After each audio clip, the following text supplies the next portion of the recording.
Hey, how's it going? Welcome to Radio Shack. The greatest store ever, best store ever, Radio Shack. Hi, I'm your host, Robbie Strike. This is the first time we've done streaming on here for a while, so I'm excited to be on for a Friday night to stream. I'm using Restream, which allows you guys, if you want to call in and join the discussion. There's also a chat room over on um, if you go to the YouTube link, I'm just going to bring that up here on the screen. So there I am talking in with a video lagged a bit. But if you go to the YouTube link, first off, remember to give our videos a like and share. But if you want to call into Restream, I have the link right here. So you can click on that. If you have a webcam and you have a microphone for your computer, you can call in and give us your thoughts of Radio Shack. I opened it up for anyone who wants to chat about that. We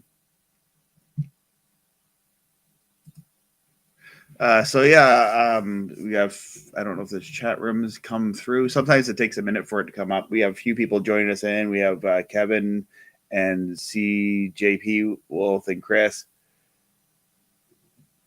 Yeah, Chris had a thing, he called it Rat Shack, which I was kind of puzzled about. I heard people say that, and I don't understand why do they say that. Like it throws off the confusion when people are talking about Rat Shack, and I think I might have heard it before and thought that's like some other store of rat traps or something. I don't know. Um, yeah, he says just joke around with the name. Um, Alexander says, I miss Radio Shack too. They still have online. They have an online store. I'm going through some old junk. Working, I found a Radio Shack magazine from the early 2000s. It got me so nostalgic. Yeah, that's kind of what I've been looking at is over at Radio Shack Catalogs .com. I did a video about that. I'll bring up the screen here. There you go. Yeah, and then the one thing that they had on the Radio Shack catalogs was the C-band dishes, and they tended to. I've seen a few of these, but I not too many. Is the satellite dishes with the? I'm just going to full screen this guy. F11. There we go. They had the ones with these motors on it, and or not motors, but yeah, the horizon mounts on them, and the receivers here. So this whole setup would have been like $2,000 for this is 1992, and I'm not sure if they're offering any subscription service at that time. They may have had that. I'm not sure. In Canada, I don't know. It's kind of hard to get information on that, and but they sure they had them. I'm going to probably do more in detail of that. Oh, that's very loud. And then they also they had the catalogs and all that. So yeah, they're online still. I have to look that up. I did not realize Radio Shack was still had an online presence. I'm gonna Google that right now.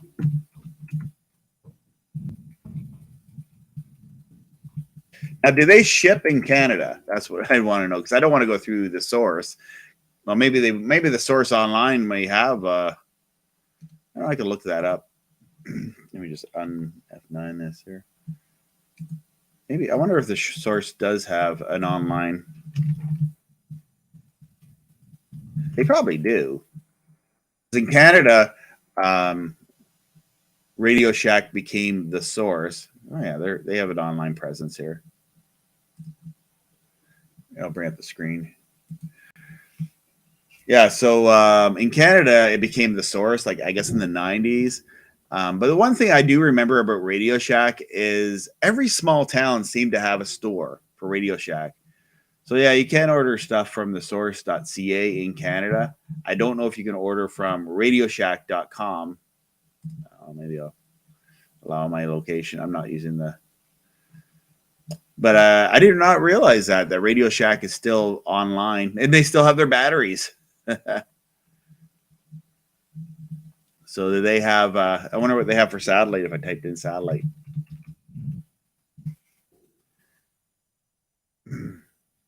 they have like splitters and coax cables on the RadioShack.com site. So I guess it's a good alternative. Not a whole lot of free to air, but I get there would probably be free to air, free satellite TV accessories that you'd find here. There's your RCA amplified indoor antenna. They're sold out. Lots of these items are sold out. So I wonder if this is. They're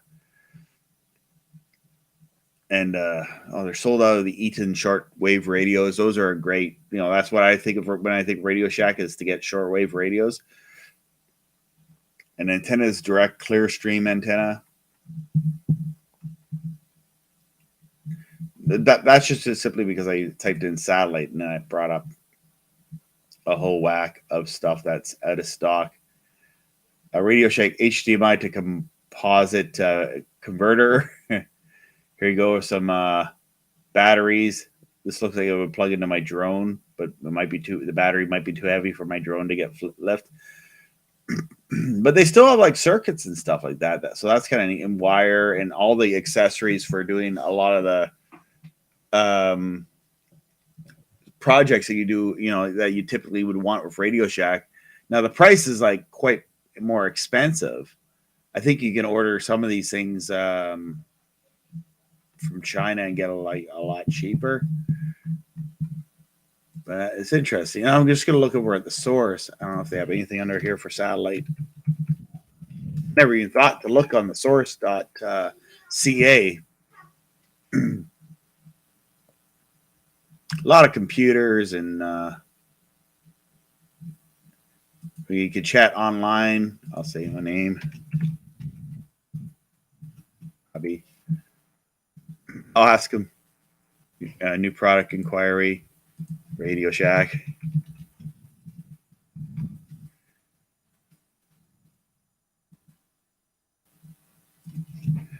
Do you miss? I don't know if I spelled this right.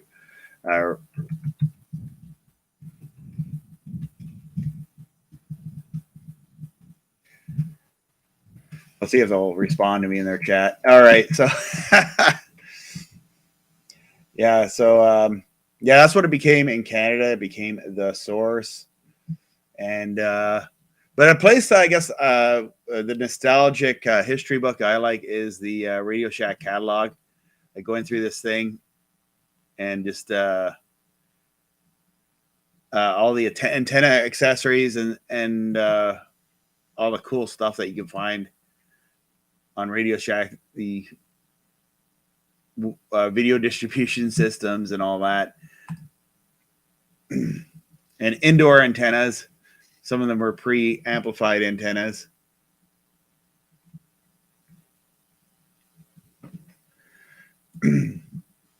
Alexander Helling says, boy, I miss the days going through the mall and stopping by Radio Shack. I used to say that Radio Shack had a tractor beam for me. When I went to any mall, I would go right to the Radio Shack, and would later here in Canada became the source. I would still check it out, but really it's gone downhill from its glory days, that's for sure. Because even here in Canada, the source, you know, and I think it's the same thing in the States as well, where it became more about cell phones and other items like that.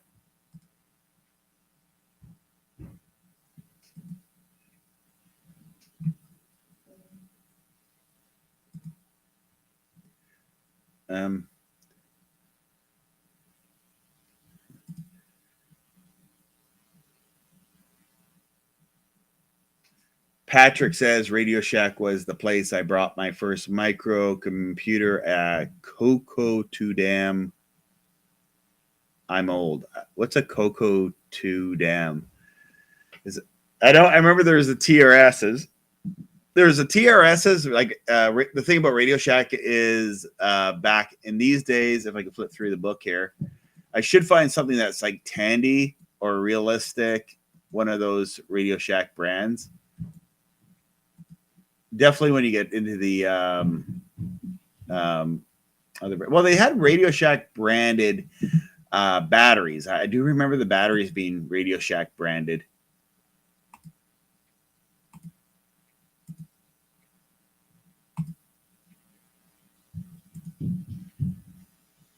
And I love the adapters you get at Radio Shack. Like and how much was like these things go for? Like back in even in the 90s, about $1, $2 for an adapter, and your typical Jackson adapter, so about $2. Where compare that to now, it seems to be like they're about if you buy them from a store from retail, you're looking at paying like $5, $6, and maybe more now with inflation. I actually was thinking I'd go into the source nearby and just to see what they had for kind of research for this video that I was had upcoming, but I didn't feel like going out. We got Patrick says the source of nothing. We got Paul in here. Color Computer 2. Okay, so that was kind of like their what would it be? The Commodore 64 equivalent of the Tandy. I don't know how close you would compare that. The Color Computer that Radio Shack had. But looking at some of the graphics on them, they look comparable to like somewhere between the VIC-20 and the Commodore 64, I guess, in graphics.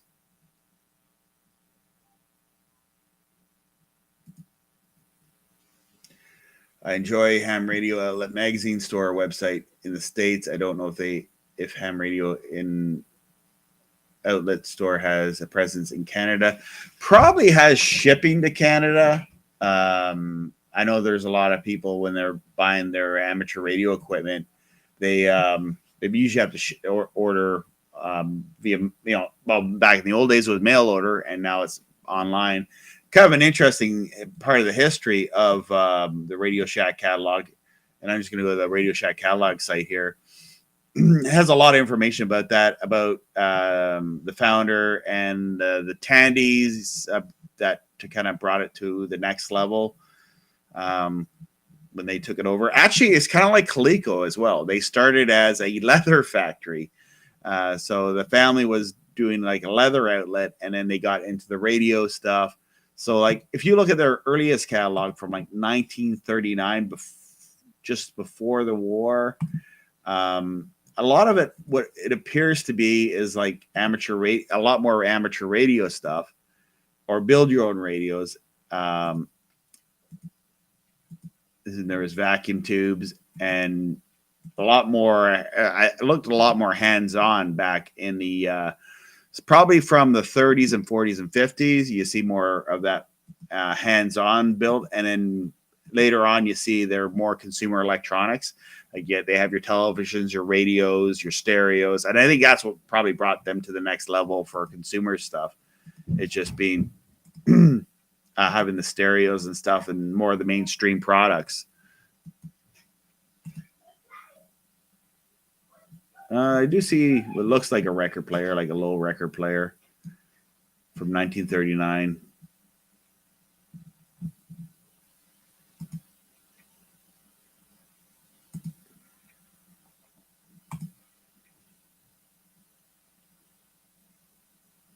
Transformers. I wonder where the batteries are. What the batteries in the 30s would look like compared to when we had the, the typical AA D, the typical batteries. I don't know if they existed back then. That's kind of an interesting, yeah. Good. Excuse me while I do a quick Google search. Google is great. It's your friend if you want to.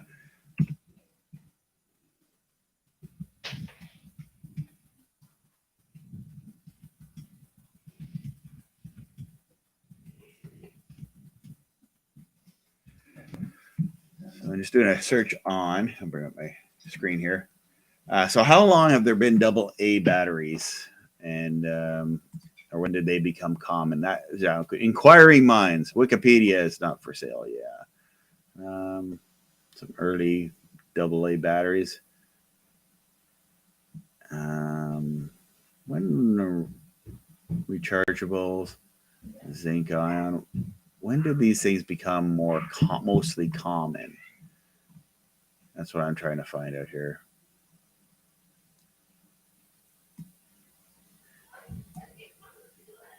Oh, really? Introduced in 1907.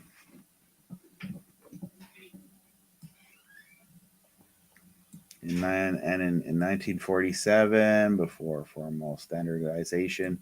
So probably the 40s is when batteries would become, more of your standard, what you'd expect to see in like, a lot of the appliances and stuff.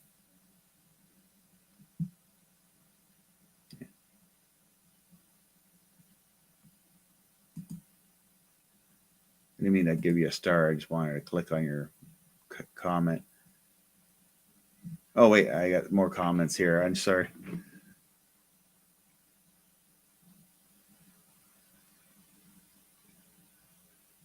Someone was asking about Discord. You can go on Discord right now. I haven't been on it as much, although I have been on it over on Saturday nights for a bit. Maybe tomorrow we can pop in and have a little chat, the voice chat on Discord over on the satellite server tomorrow. We have this. If you go to all my links at the bottom of the links in this page, you'll find like a link and an invite into the Discord server if you haven't joined into that. Okay, so Patrick's answering the question there about the color computer 2. It was also called the Coco 2. So interesting. Bring up this here. Google.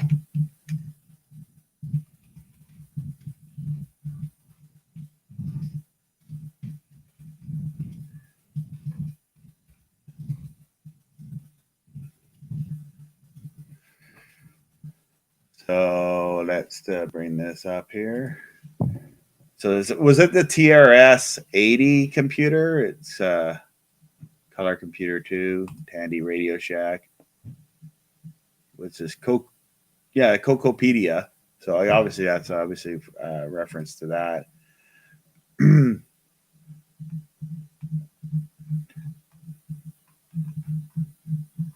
Yeah, so that was it. It came out in '83, so it would have been kind of your 8-bit microcomputer, I guess. That would have been out in Radio Shack. Now, probably I'm not going to see it on this catalog, but if I go to, well, let's look at 1983.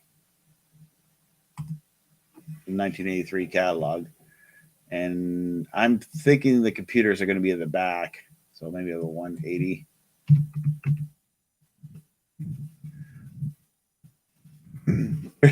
Here's like computers I like to look at. They're out of sci-fi movies from like a long time ago. And the tape drive.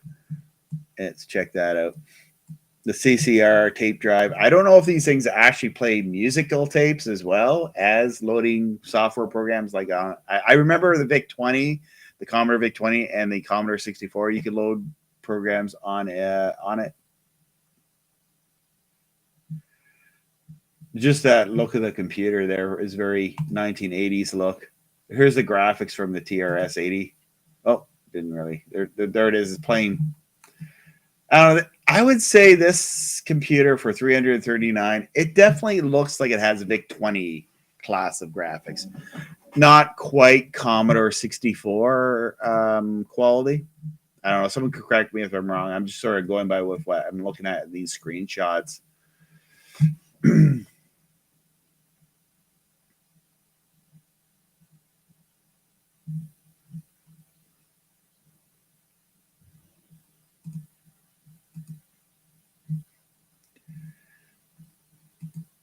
I don't know if that'll come up or not. No, that's not going to come up.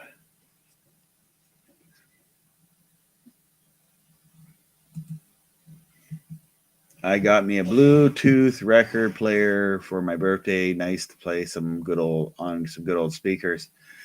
Always records are fun to have. I don't have a whole lot of records. I noticed where we had our family stash of them, but I haven't dug them out. I don't want to move too much stuff over here because I got photo albums and other things that I want to digitize.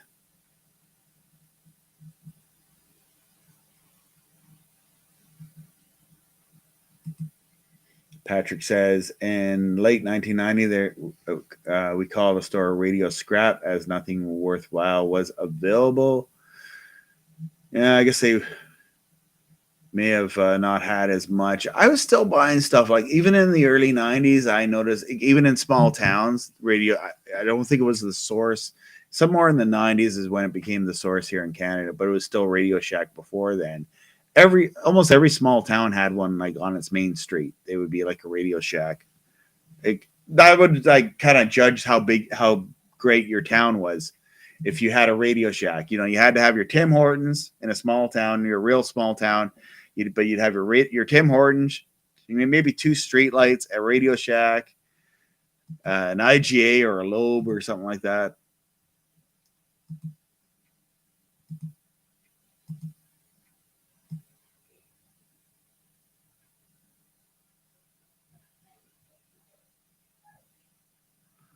Personal copier. I wonder what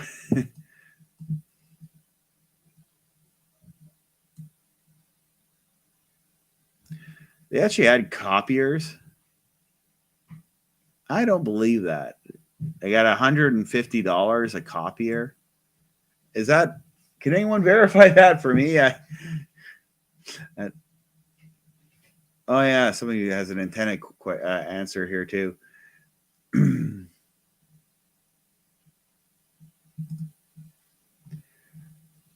Bought a big FM antenna from Radio Shack about 20 years ago. Now I have it on my roof, receiving over-the-air TV. I receive 80 channels. Yeah, pretty much with an FM antenna, you can use those for TV reception as well. And it all depends on how close you are to the broadcast. So yeah, it'll work. Might not be the best antenna, but it will work. Like the antenna I got on my roof, even though it's probably not the best antenna, but I probably will upgrade it to some sort of deep fringe UHF. And another person says, unfortunately, Radio Shack build quality wasn't that great. Now, they used a lot of the brand antennas that they had were Archer antennas. I don't know if I could find it here, but in the Archer antennas, there'd be a big color thing in the middle of the catalog here. I'm sorry if I'm flipping through these real fast. Oh, and they have the CED video discs. Okay, I'll go back to that in a second here. You got scanners, CB radios, worldwide radios. Trying to, what you were just talking about was the antennas. They have Intel vision, metal detectors.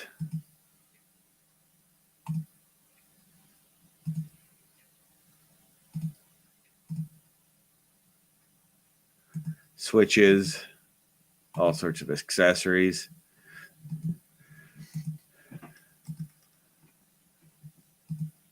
Probably in the beginning of the book somewhere here.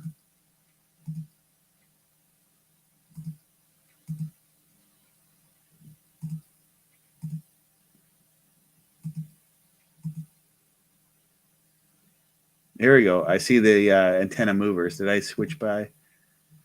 And there's like antenna accessories.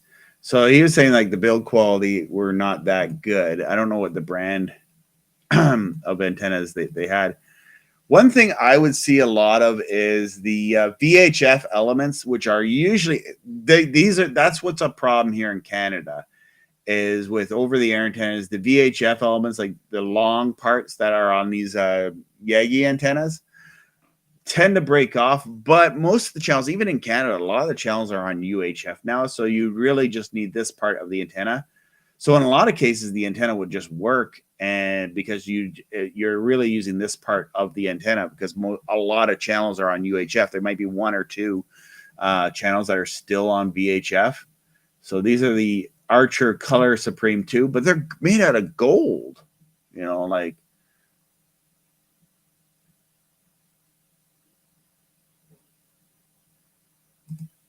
Yeah. So those would be the. Here, let's get a full screen. Well, that is full screen. Okay.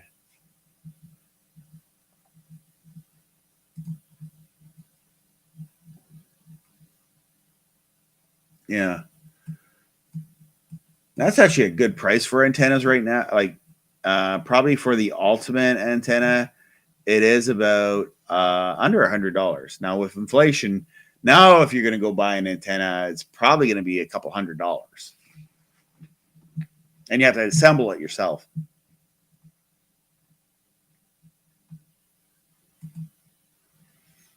Chris asks, "Is that antenna on the roof directional?" I don't know if he's asking. My antenna is it's got like a rotor built into it, so it's a directional antenna. But I don't know if he's asking. The other guy had an FM antenna.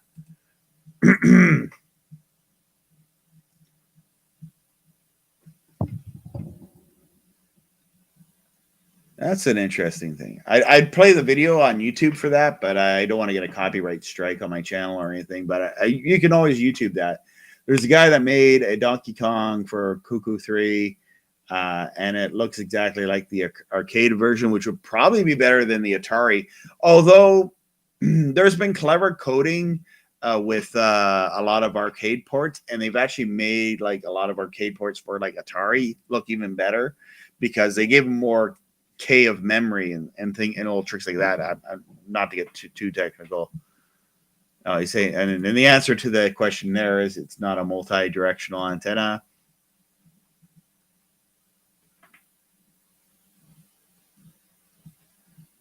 And Patrick says it's the gray one before the Commodore 64. I don't know if I remember, but I thought it came out in '83, but yet the Commodore 64 actually came out in '82. But maybe it wasn't as widely known or used. But I do think that, well, because it was so popular too, there was a lot of software for the Commodore 64.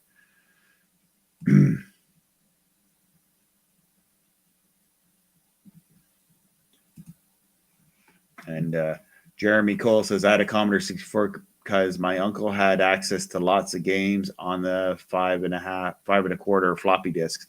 Yeah, I wonder if that would have been a like a deciding factor for the Commodore 64 and like the TRS computers. At least with the TRS computers, they were common because I would say because a lot of towns had Radio Shacks. Although I did not know a lot of people who had TRS computers. I just saw them later because I'm kind of a computer history nerd, and I think there's an era, especially from the early '80s, and the infancy of home computers is an interesting era in history.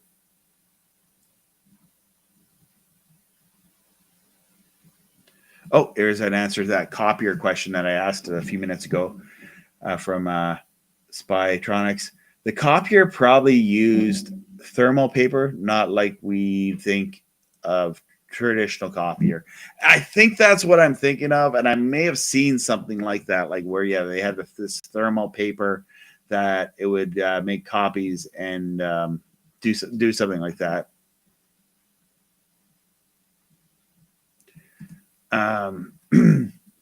David asks, do they still build your own home kits? LOL. Now, when I was doing a little bit of research on the video that I was doing, I did find like the make 500 electronics, build it yourself kits. They actually still have those. Online somewhere. You can get them on eBay or on Amazon.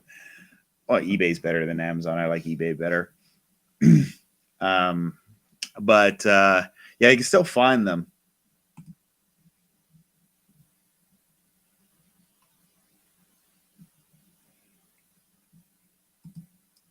Oh yeah, Patrick says here the only 4 channels are on VHF, and that's because he's in Quebec, and in Canada they haven't really updated their technology. Sunny asks, is there any updates on KU band dish? Stay tuned. Next week, I do plan on doing a live stream, just sort of more of an open live stream where we're not focusing on Radio Shack.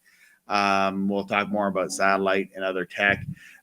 Reason why I'm waiting until next week is January 1st, satellite bills and contracts usually change up. So things will be a little different in the world of satellite. I did notice a few of the radio channels. There was reports that they were moving transponders. So stay tuned. We'll see what happens with that.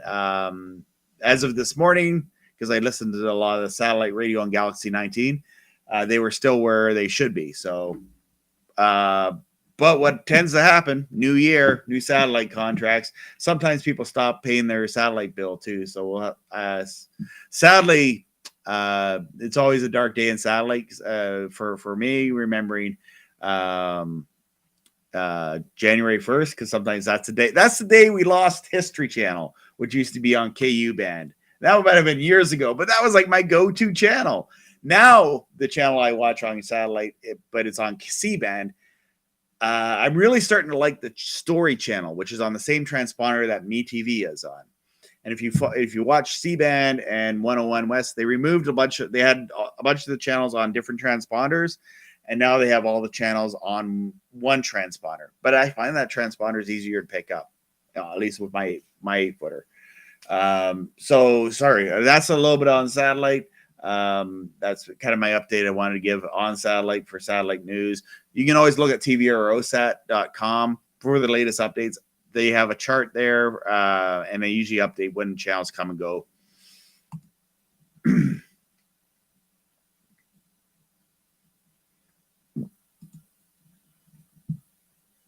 And Skiro says, I think when I bought it, it was $100. And I think, is he talking about his FM radio antenna?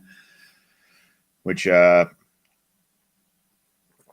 did a review of one from Antop just recently, and they make FM, which would probably work with the TV as well, but it's more geared toward FM reception. But with a lot of TV antennas, you can also hook them up to your FM radio, and it'll work a lot better. I mean, I hook up my SDR up to my TV antenna, and I do get better reception. It's kind of fun with analog. I can move it to where I have an idea where the FM radio broadcasts are, and it helps me figure out which direction my antenna is pointing at, because I know where I can have a better idea where the analog FM radio transmissions are.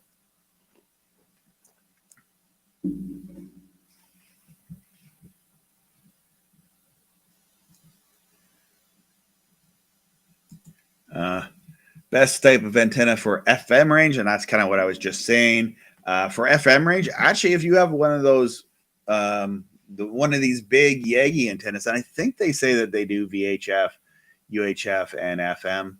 They should, yeah, right there. They do VHF, UHF, and FM. So, I mean, they're not built specifically for those frequencies, but they definitely will work, and you'll find a lot better results. If you like, now, not even saying that these antennas you can't find, but you can still find companies that still make basically this design of antenna. It hasn't really changed much over the last 80 years of broadcast TV. Well, I guess even in the 80 years might be going back a little far, because there used to be a lot of antennas that looked like kind of like this. I think we had one that looked kind of like, I don't know, this at my cottage. Maybe this. There was like it was basically a VHF antenna. But it worked for UHF as well. And we're talking about the cuckoo. I don't know if I'm saying the cuckoo or the Coco computer.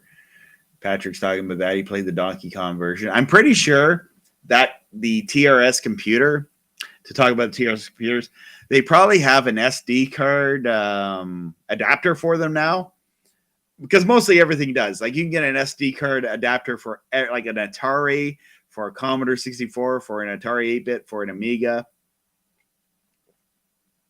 So there's probably like, and basically like where just for like, I don't know. Oh, it disappeared in the box here. Ooh. Oh, here it is. Buy these things on Amazon, these SD cards. There's micro SD cards. And let's bring that up. Anyway, yeah, micro SD card, and you fit like, for like a 30, what is this thing here? A 32 gigabyte. It's in the packaging. Here we go. Let's show it there. It's better. Yeah, for one of these 32 gigabyte cards, and you fit like the whole library of every piece of software ever written on those old computers.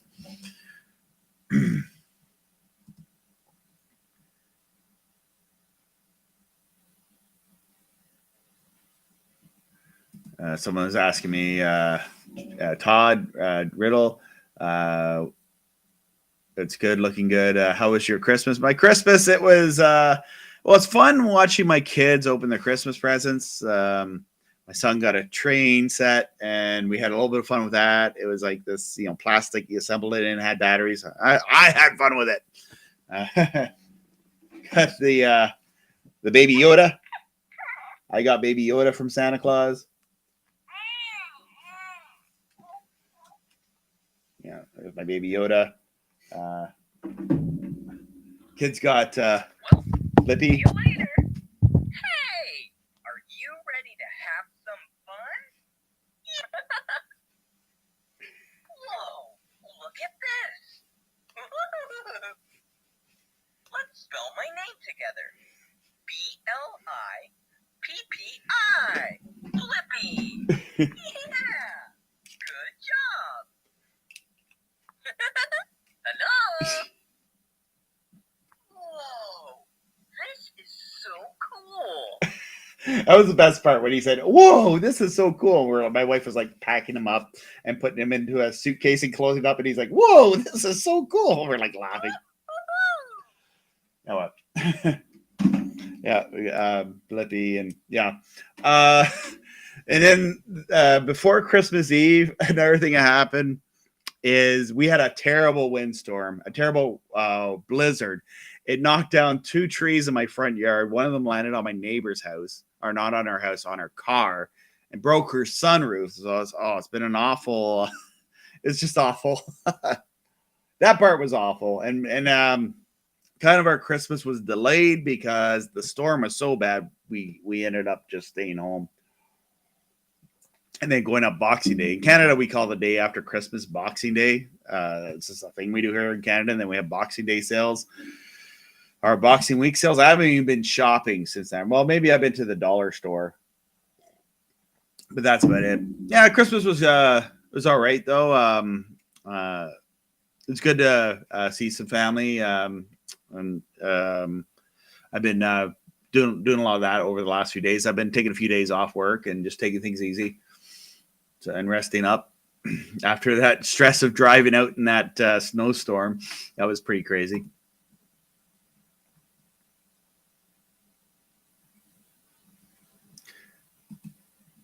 And someone says, "Why don't we see the catalog anymore?" It's just because I changed the view up.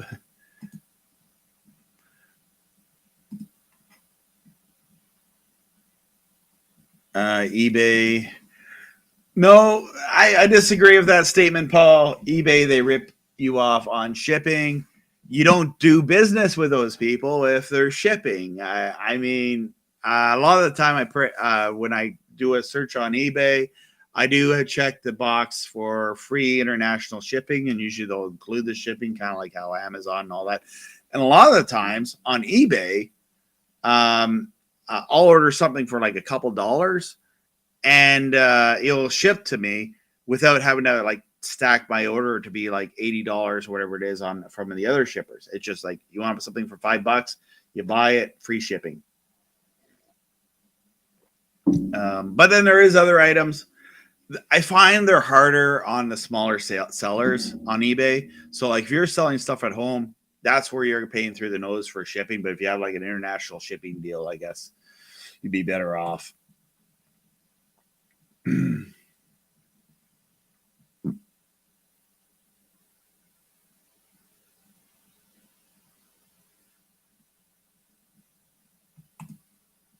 And Patrick has another question. I should put it over on the TRS computers, eh? I wonder if I can probably, I'm going to look at 1984, because I know 84 computers were kind of in that, there was that computer era. Well, the one interesting thing is when you open up the catalog to the Radio Shack catalogs, you see the stereos usually come up first. That's interesting that they have the record player like horizontally, vertically, like that, or maybe that's just to show that the player's there.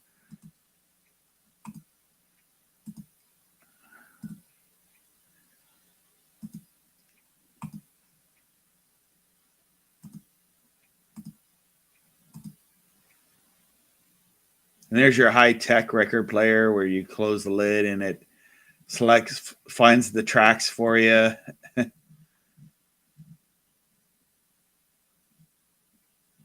Or that's probably one like this one here.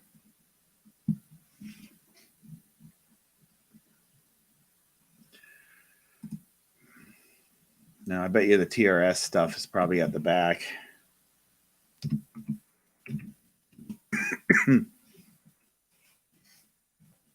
Yeah, color computer. I'll go back here a few pages. So there's like your TRS color computers. It looks kind of what it reminds me of when I see this computer. It looks like the Apple II. What was it? The Apple II, the later version of the Apple II that was like the home version. It was kind of a scaled down version of the Apple II that they had out.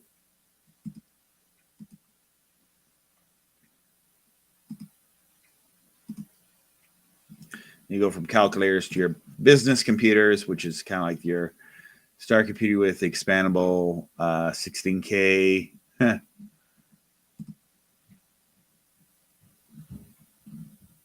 there you go, Patrick. That's what you needed for your computer. Was your 5 megabyte hard disk, external too, not an internal. You just plugged it in. $2,000. And add superb high resolution graphics. So is it a graphics card?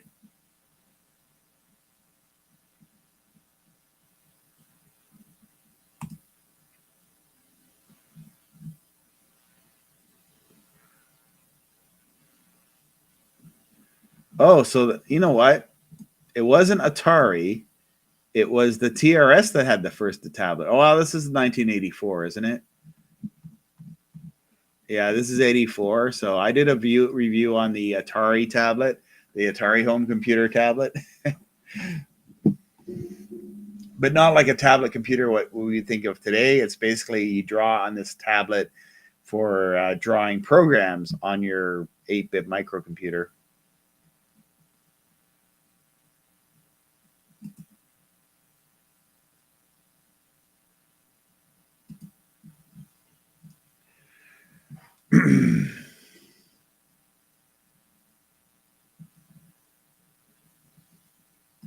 Danielle says road to 200 subs. Yeah, just keep working on content and, make content that people would want to search for. Be my advice to anyone trying to build a channel. And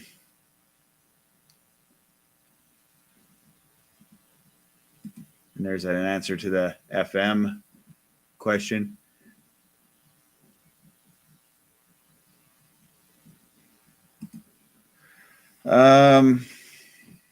Could build an FM antenna out of 1.5 copper pipe.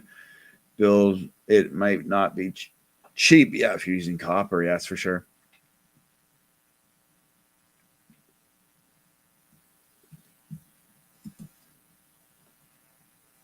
I go to stores where Radio Shack and customer distribution. Well, their slogan used to be at Radio Shack, you got questions, we got answers. Kind of that slogan made me want to work there for a while. I did apply there at one point when I was younger. But I never got hired, never got an interview.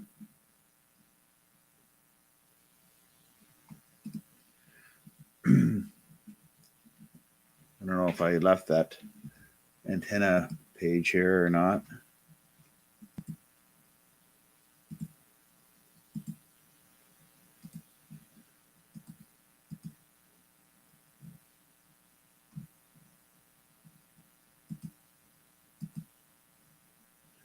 I like the year 84 though. You'd see some stuff that I don't think they had satellite dishes in 84 though. I don't really see that. And a few of the catalogs where I did know the satellite dish, notice the satellite dishes. Oh yeah, someone answered my question. Cocoa like coconut. Thank you. Cuckoo. Was I saying cocoa? Yeah, cuckoo or but cocoa like coconut. Coconut. I don't even know if I'm saying that right, but excuse me.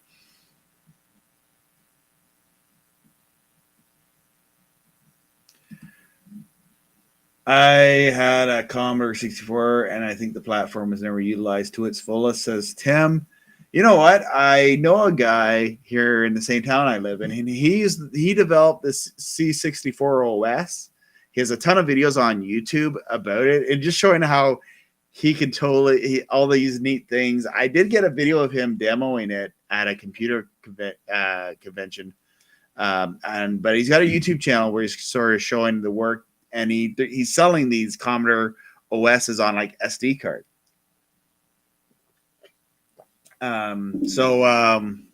Yeah, check that out. I don't. Let me just figure out what his name is on, because I think that's really cool work that he has there for the Commodore 64. Google.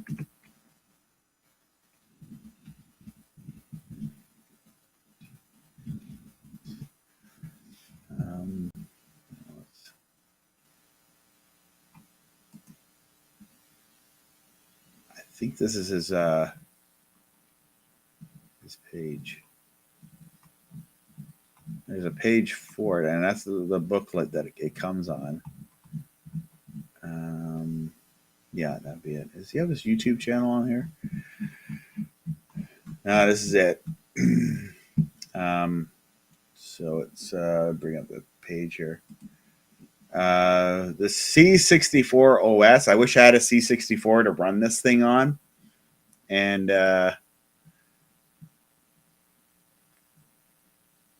just it has like a graphical user interface, different applications. It plays videos and music on it, and you can get hardware acceleration. And I remember we were playing games using, and he had it all set up with like an NES controller. And for the C64, I think it was the up button was one of the button twos, because a lot of the games like the up button was like jump, so they would just map the controller for that. So yeah, that's at c64os.com. Check that out. And there's some videos he's done on YouTube about that. So there's TRS. There's like the old Radio Shack. Wasn't super long, but interesting. If we go to the main page. I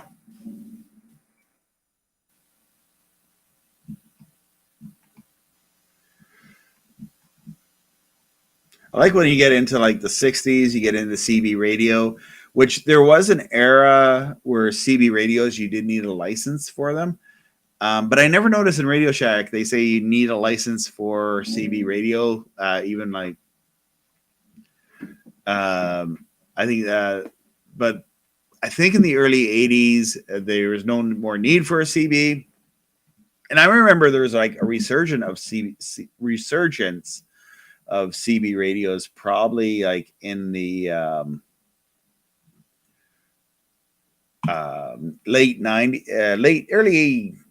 early 90s, at least because cell phones were still kind of in the expensive stage. There's like the big brick cell phones, like Paul Heyman and the NWA, hitting somebody with the big cell phone.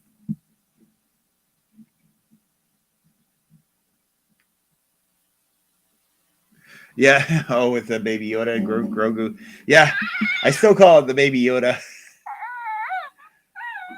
I didn't want to spoil it for. I don't know if anyone's not seen The Mandalorian. from the show where that's the Baby Yoda is from, where he's one of the key characters to the show.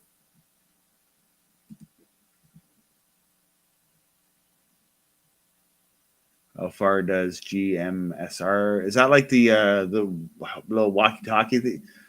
The new like the GMRS? Yeah, GMRS.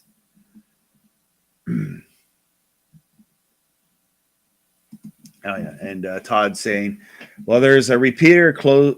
There's a repeater close. All reach 30 miles or more. I didn't realize there was repeaters for GRS's radios.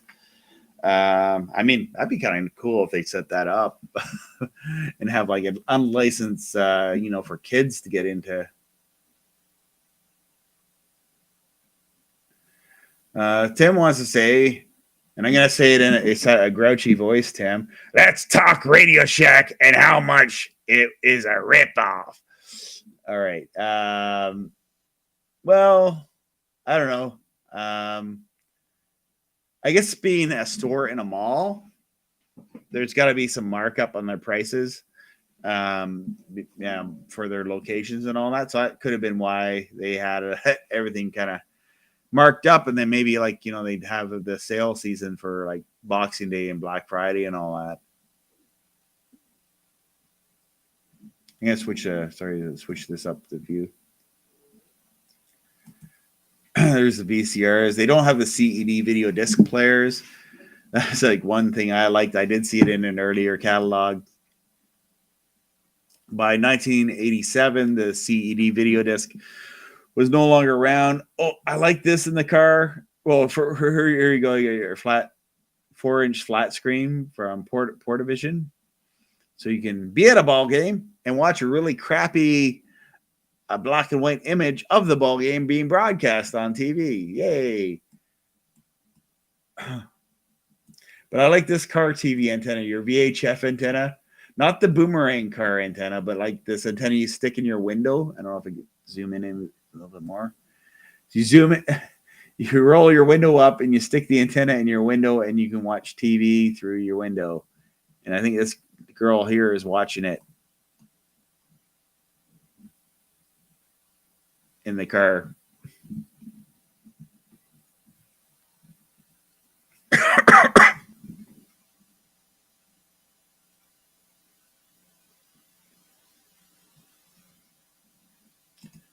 I saw that video too, Jeremy. I think I remember seeing the 8-bit guy, David Murray from YouTube, showing a computer that you can buy and build that didn't have a microprocessor, and he had programs on it and stuff like that too. I remember playing Atari on these things. Like they would have like an input where you can plug them in.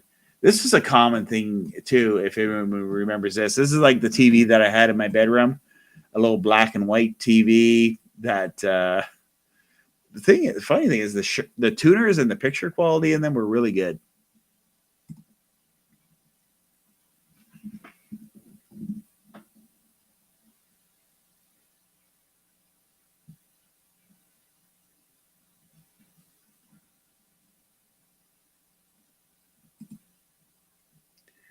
Todd says nice for still a little tight. Not saying I'm old, but yeah, this is oh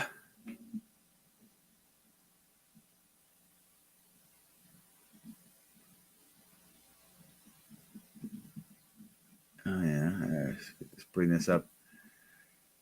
I did a frame capture with my Coco, and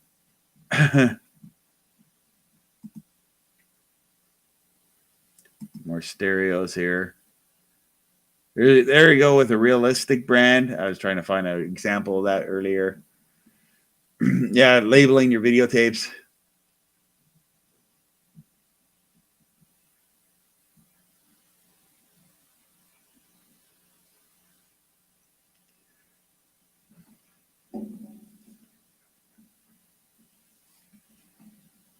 This is an interest. I didn't know about this.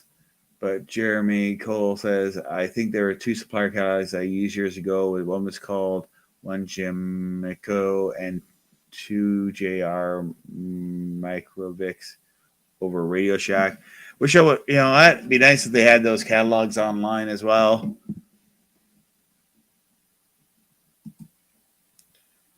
And Chris says, Robbie strike. I agree with you. 1 Google amount percent. Yeah, well, thank you. I don't know what you're agreeing with me on, but thank you for agreeing with me.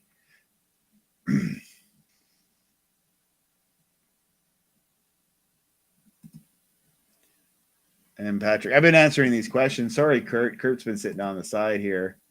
I'll bring your audio up there, Kurt. If you want to join in. I'll unmute myself here.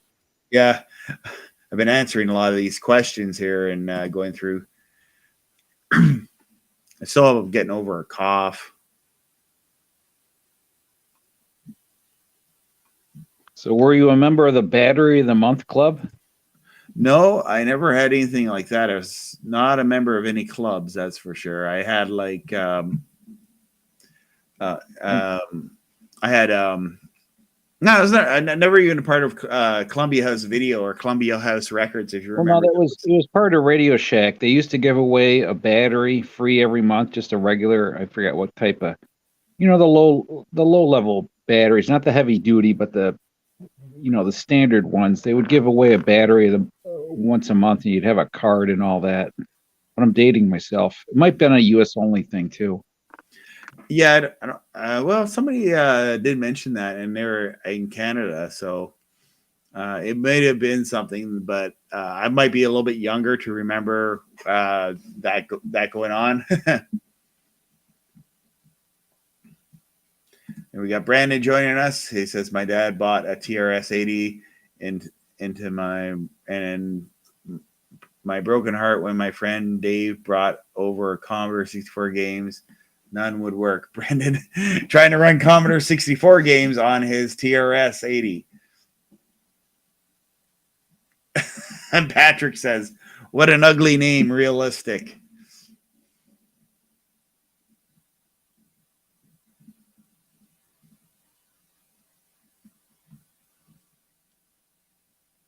I had a roommate that was a manager at Radio Shack for a number of years.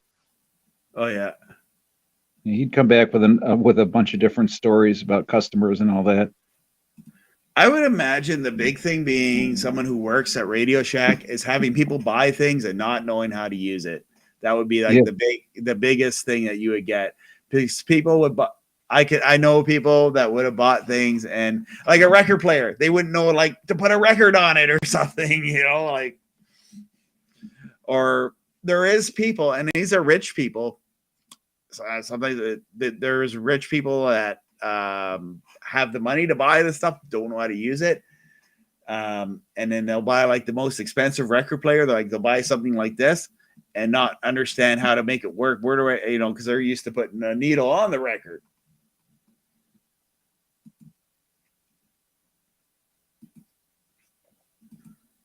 And that's probably what a lot of people say. Hey, it's broken. It doesn't work. I want my money back. And then all the problem is they didn't read the manual. There's tape decks.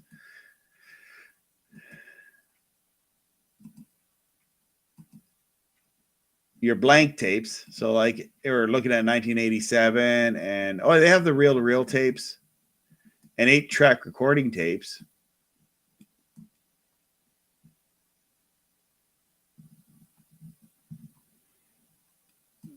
Did I skip the videotapes? That's what I would have bought. A lot of VHS tapes. Yeah, here we are. The super tape. The Radio Shack super tape. I probably have, I probably have somewhere in my collection. I do have a Radio Shack. I never bought them, but I think I just got them secondhand. They had the 6-hour recording tapes. There's the high grade and your standard grade. And your Betamax tapes. And this year, Betamax is just as expensive as VHS, even though it doesn't have as long of a record time. But probably Beta just, it's harder to get. By 1987, not too many people were buying Beta machines.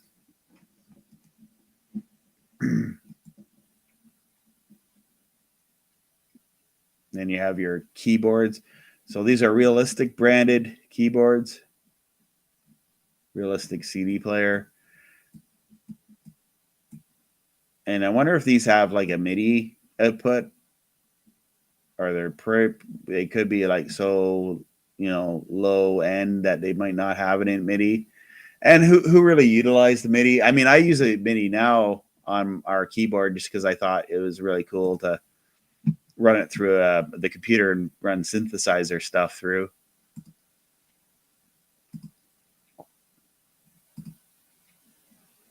Here you got some mixers. I think something like this is what I use for a mixer at school. We had like a mixer for the video editing system they had at my high school, like in '96. Metal detectors. And I don't know if anyone's seen the people post on the internet where they stick their iPhone, you get these millennials or whatever, and then they think, oh, this is a spot for my iPhone in the tape deck.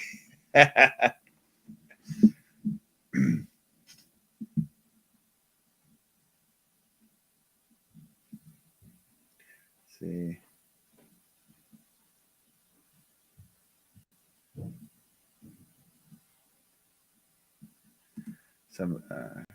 Jeremy says, family had them turntables out our roller skate rink, clear up time, the time in closest to 1990.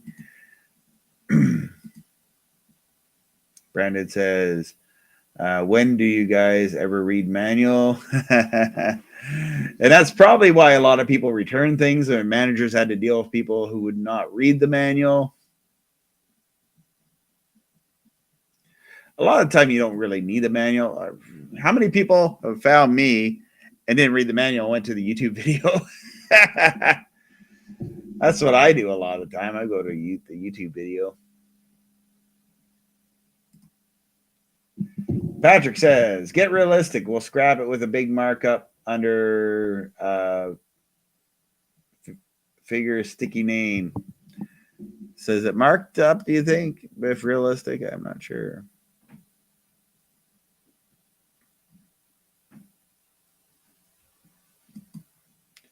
Paul says, replying to Patrick, in '83 VHS tapes came out. Actually, VHS tapes came out in I think '77, if I remember correctly, because it was out for a while, but like it's one of those things when it took a while for it to become.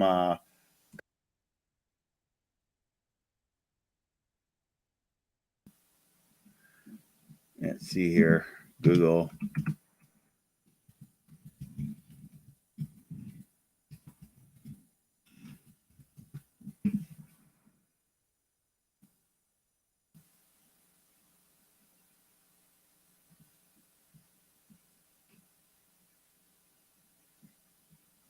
Yeah, 76 is when VHS actually came out.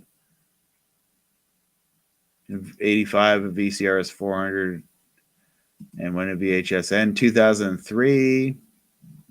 Although I think you still buy tapes. JVC released the first VHS machine in 1976, and in the United States in mid 1977. So VHS has been around for a while, although you may not have seen them before '83. I don't think we had a VHS player until we didn't have a VHS player probably till like 84, 85. Probably 85. We probably rented a video player before that. Like you used to be like you could rent them, and then we ended up buying one. We actually, the reason why I talk about the CED video discs is we rented those from the library, and you get like a bunch of movies with the player.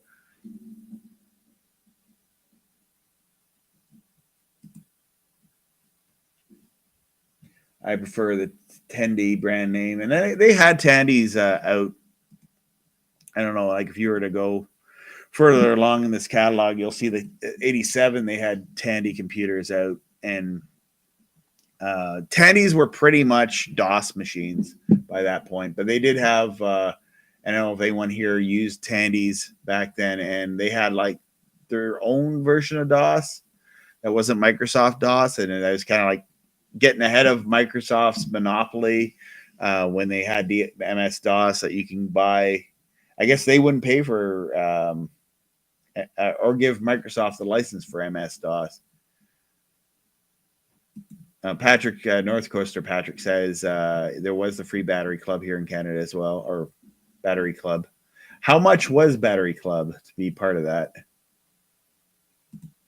No, it was free. It was free. Oh, wow.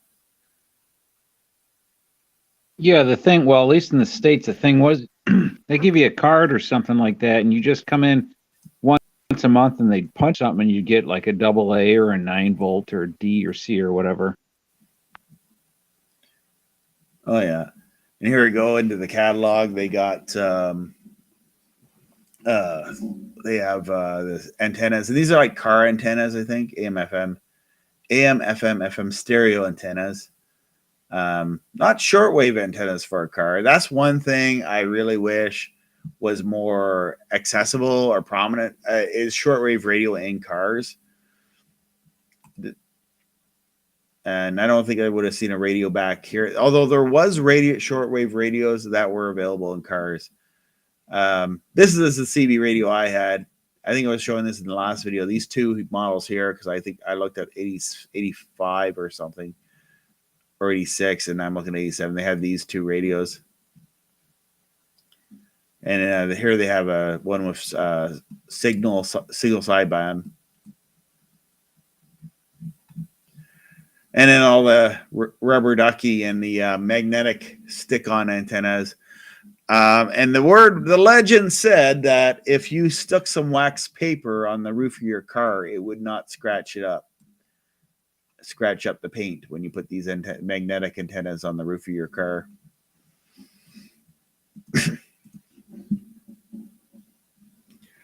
Yeah, let's see here in comments.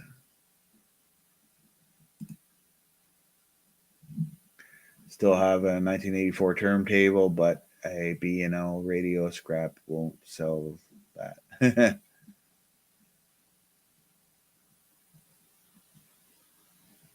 Oh yeah, you were in Australia in the 80s, right, Paul? So in Dick Smith Electronics was pretty much the Australian version of Radio Shack. Yeah, and another thing that the source would, I don't know if they have it anymore, but it said at the bottom of the logo is by Circuit City, and I don't remember ever seeing a Circuit City, and I've never been to the States where I saw a Circuit City. Skiros asks, what year did Beta come out? I think it was 76. It may have been in development when Sony came out with Beta. I can Google that. I think Beta came out in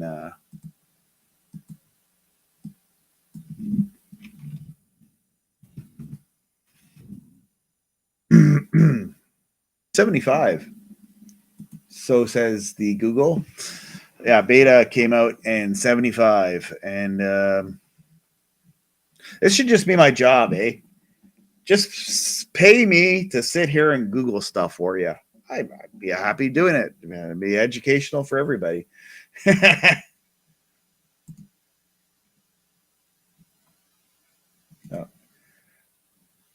Neil says, I worked at Radio Shack in the early 90s in Minneapolis when we had local FBI folks who would come in and buy stuff for surveillance.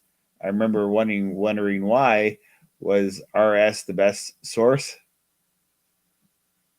Probably was, eh? Like you could plant a bug, a radio, and you know what? There wasn't a shop for the FBI. They don't.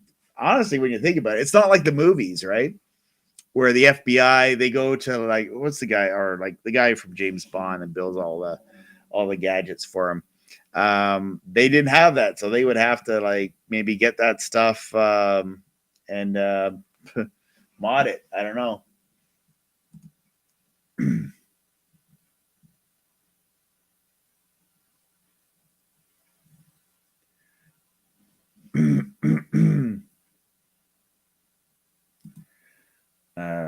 TN Fishkeeper Brandon says I bought my first VHS machine for $350 in 1986. And I traded my 80cc monitor mic for a VCR. I mean, it's VCRs were the thing to have back then, right? Like, it was like the Netflix of the 80s. You had got a VCR, you rented from the video store. But at probably $350, you really get your money's worth out of it for the. I guess it's expensive to buy them, but if it lasted you decades or years, it would have been one of those things that definitely would have been worthwhile.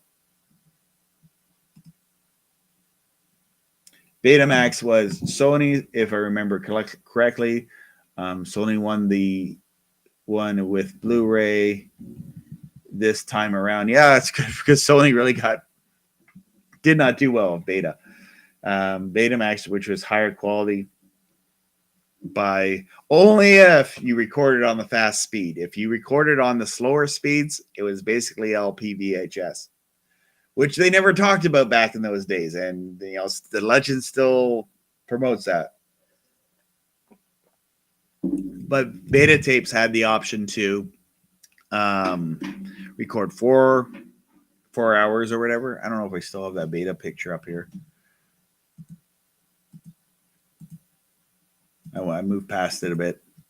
But when we're talking about beta, how they had record speeds. And if you look at the old beta tapes, if you can look at a picture of an old beta tape, it'll tell you the record speed. The slower the speed of the tape, the lower the quality of the video was.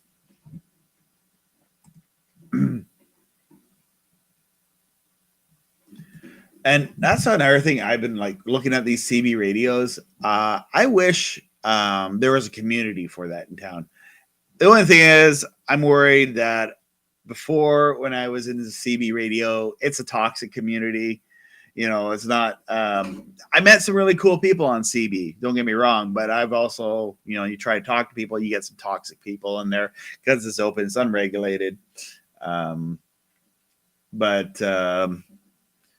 Yeah, it's kind of a fun thing to have. Just you got to hope for the best with that.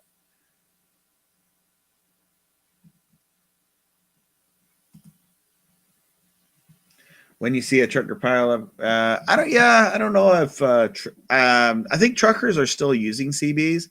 When I listen to CB, I don't really have my CB hooked up, but I do have my software-defined radio, and I can listen into the CB bands. And that's what during our snowstorm that we had, I had my scanner going, and I had my software-defined radio with the CB frequencies. I didn't really hear a whole lot on CB though, so it was. And always during the holiday, if you're an SDR user, you'll hear a lot of people talking on the radio bands right now because a lot of people are off work. So if you have like even a shortwave radio or whatever, you can hear a lot. I think it's a lot more active right now because probably people are not working, so they're able to.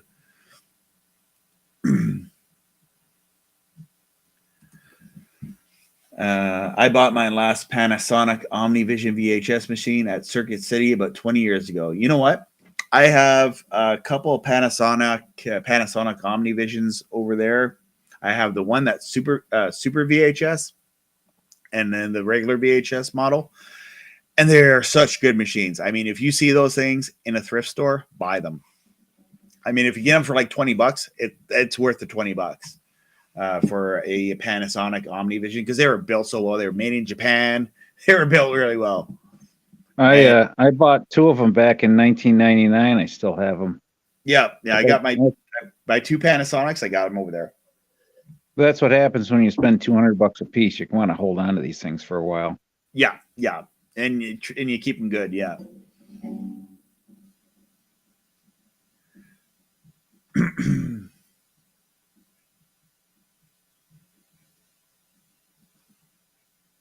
Yeah, and I do remember tapes getting eaten up too. We were talking about tapes here, Fishkeeper. The sad thing about that is I had a player, a VHS. It's a newer, probably 20 years old now. A DVD VHS player. It was actually my wife's. And the sad thing about it is the VHS part of it chews tapes. So we don't use that at all. We just use the DVD part of that player. And I have a DVD recorder over there, which is pretty good.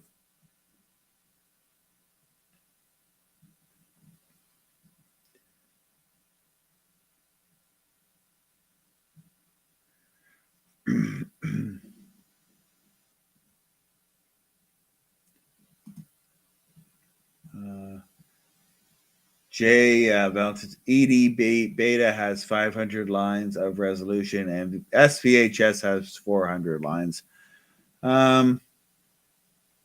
Well, no, when you're talking about beta, there was two different types of beta. You got to bear in mind. Broadcast beta was not like your Betamax. Broadcast beta, and Patrick will tell you all about broadcast beta.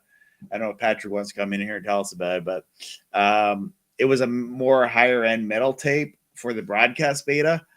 And the other beta was like your home style beta. I'm not sure about the resolution. That actually it sparked my interest there. Beta.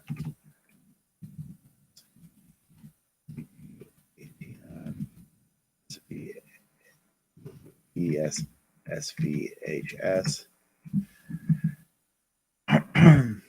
Their chart. I'm just looking for a chart, like a Wikipedia.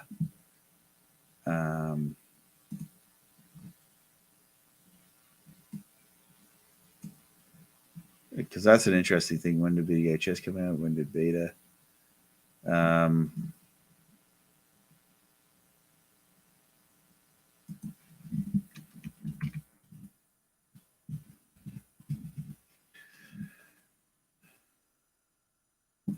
Videotape format war. Maybe this will give us some insight on that.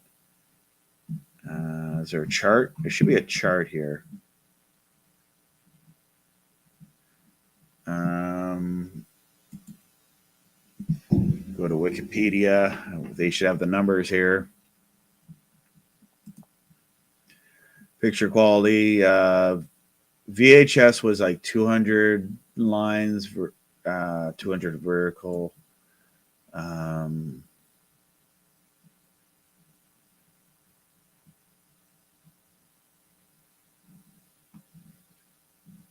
It's not like a chart though. What I'm looking for is a chart with the record speeds of how much resolution is on each tape. But pretty much the CD, the optical drive, or just digital is actually far superior than VHS or beta.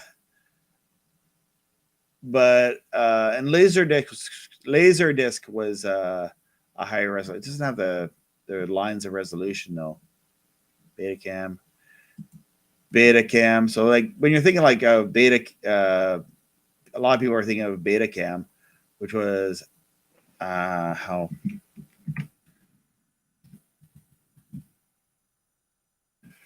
broadcast quality, recording 300 lines of horizontal and 100 lines of 300 lines.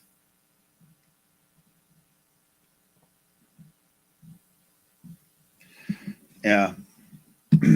But anyway, that's kind of going on to tape formats.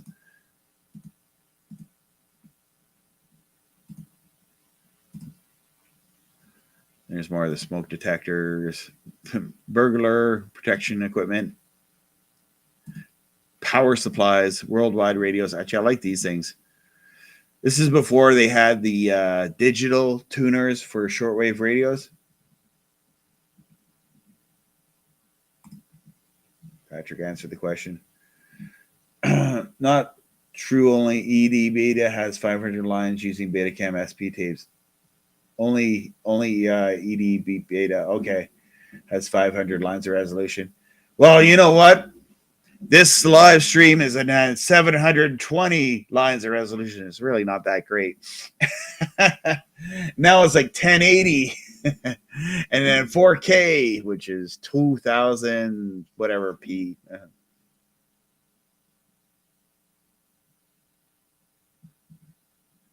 Chris was asking, so Robbie, you spelled Robbie wrong, but that's okay. I-E, not a Y. Would you say that home Betamax is higher quality than VHS if you record in the fast speed, like the fastest speed? Then you would. But if you're using the extended play mode, I think it was same as VHS. And a lot of, like, in those days, VHS was they didn't have SP. Like, first speed they got was the EP, which is like the 4-hour record on VHS, and then Beta followed suit with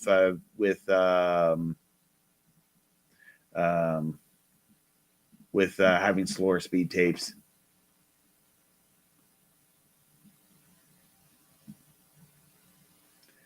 Oh yeah, Don says he still has 2 associate stores 75 miles from me, but buy stuff there all the time at Radio Shack. That's good. Like, there is Radio Shacks. That's one thing I don't know if I mentioned that there is still Radio Shacks still open to this day, and they'll have like the Radio Shack sign up. It's kind of like Blockbuster has a store in the state in like the West Coast, and you can still. I don't know if they actually let them use the name Blockbuster anymore. There's a documentary about that. And Dish Network, everyone loves Dish Network, right? They bought the rights to it. So I don't know if they can still use the name.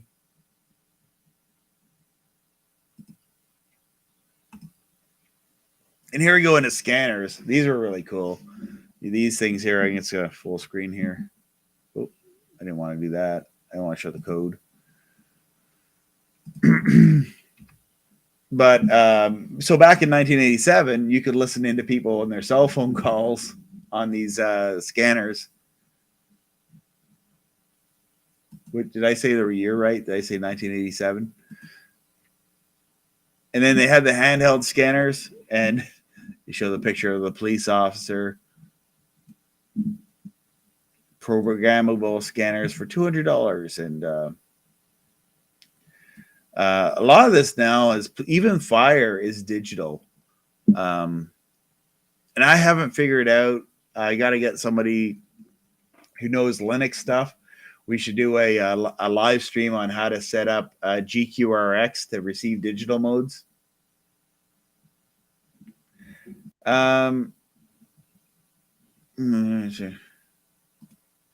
That's interesting, Eric. The comment here: Radio Shack is trying to make a comeback. I hope, I hope they do. I love this. We still have the source here in Canada, but it's owned by Bell, and it's basically like a Bell store for Bell satellite and Bell cell phones and stuff like that.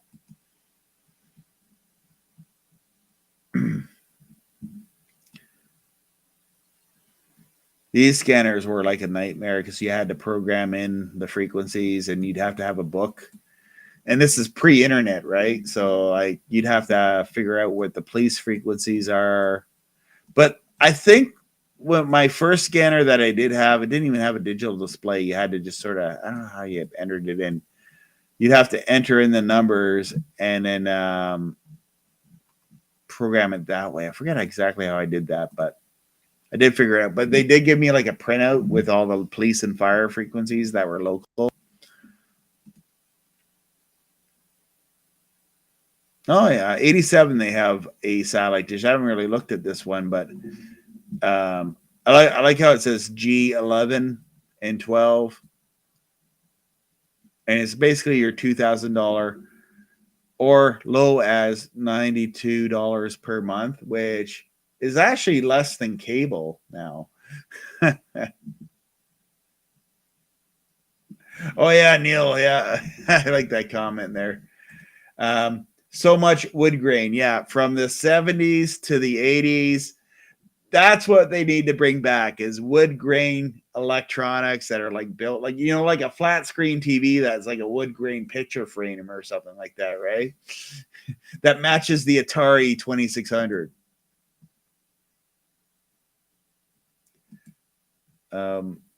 Patrick's asking, what's the restream link? If you're watching the YouTube video, it's in the YouTube video link.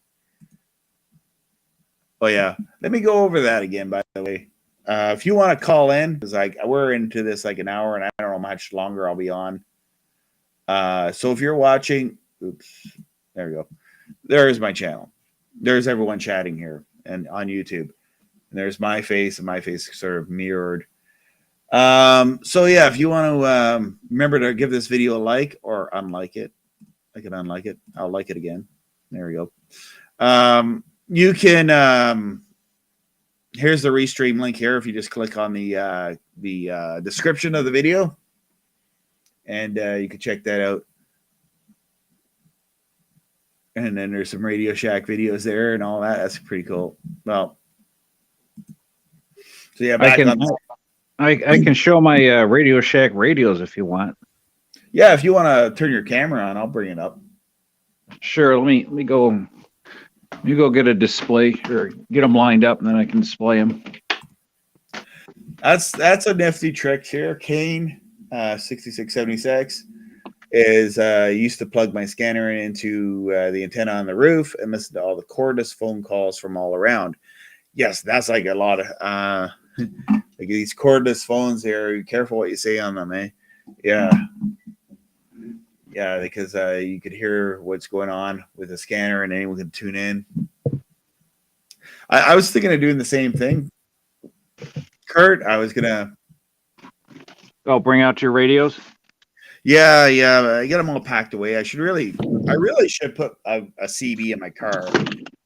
The thing I'm afraid of is if I put it in my car, someone will steal it, smash the window. It's more the window I'd be worried about, but yeah, it'd steal my radio. Now, let it be that a lot of people today probably don't even know what a CB radio is anymore.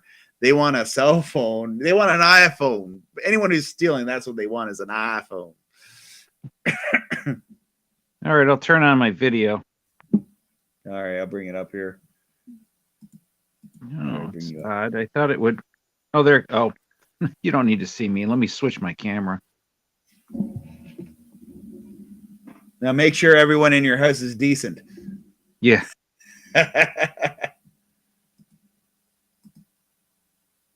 How do I got to bring this video down here. I'll bring it up.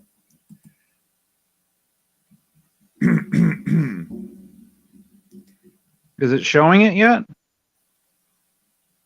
No, I just see your name right now. That's odd. I thought it would.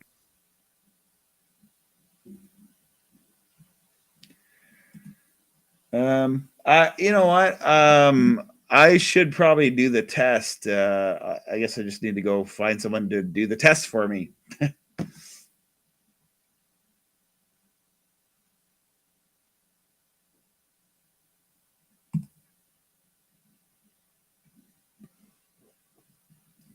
Oh, I see. I gotta turn it back on. Here we go. Oh yeah, I see a shortwave radio. There we go. All right, I'll turn it around. Maybe that. Okay. Yeah, that would work better. Here, there we go. All right. So here's the. What is this? Oh, this is the. I'm looking for the model number. Oh, the DX 392. And then here's a smaller one. This is the DX 380.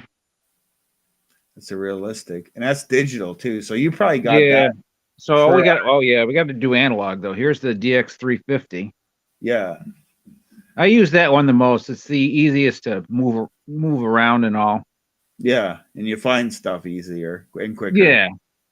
I mean, I do like digital. Like I have my Reticus radio, and the newer ones have a nice feature where you just sit and let it scan for about 10 minutes, and it'll find all the shortwave stations, and you just pre-select them all. Okay. Yeah, I turned off the video, so okay. But those are the ones I could find quickly. Right.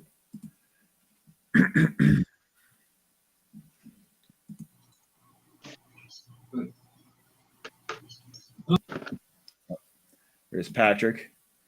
Hello, guys. Down. Hey Patrick, do you any of your satellite dishes have the mount on them? What's that? And, Sorry, the mount. This part here, this thing here. what kind of mount is that? It's like a Horizon to Horizon mount. Some of the Radio Shack dishes had those. That's what we call H2H. Okay. Yeah, it's like an H2H motor, I guess, for a C-band dish. It even says that in this catalog they had a 10-foot dish. How much was the 10-footer back in those days? Oh, it's supposed to be 3,000 back in the early days, I think. Yeah, so for 1,600. Yeah. You remember my old dish video I made in VHS at a friend's house? This was way older than that. The receivers look at like a CB receiver, in fact. Now, I wish I can buy an antenna positioner for this price for $60. Oh. Now they're like these things are like $200 on eBay. Unless anyone wants to send me a message or a link where you see these things cheaper.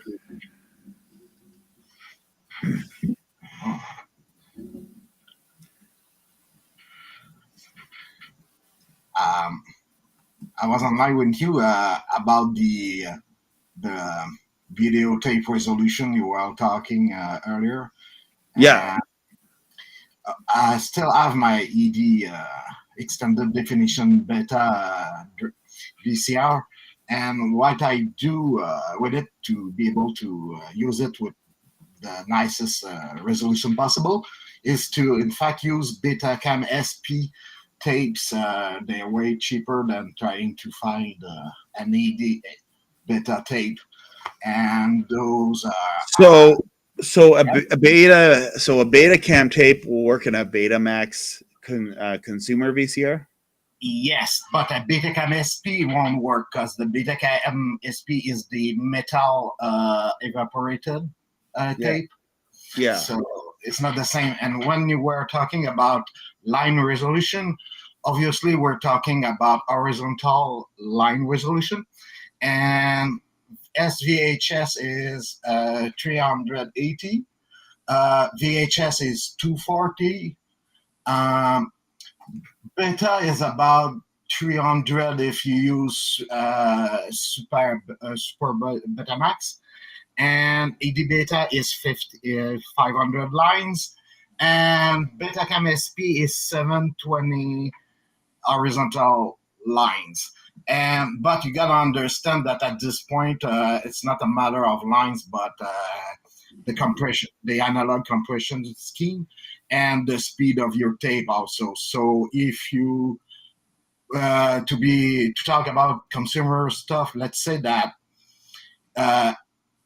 the 2 hours of a SP tape in VHS, it's kind of more stable and better than the speed 2 of a Betamax tape because it's faster. So you kind of so when you're using an ED beta deck, you end up using the speed 2.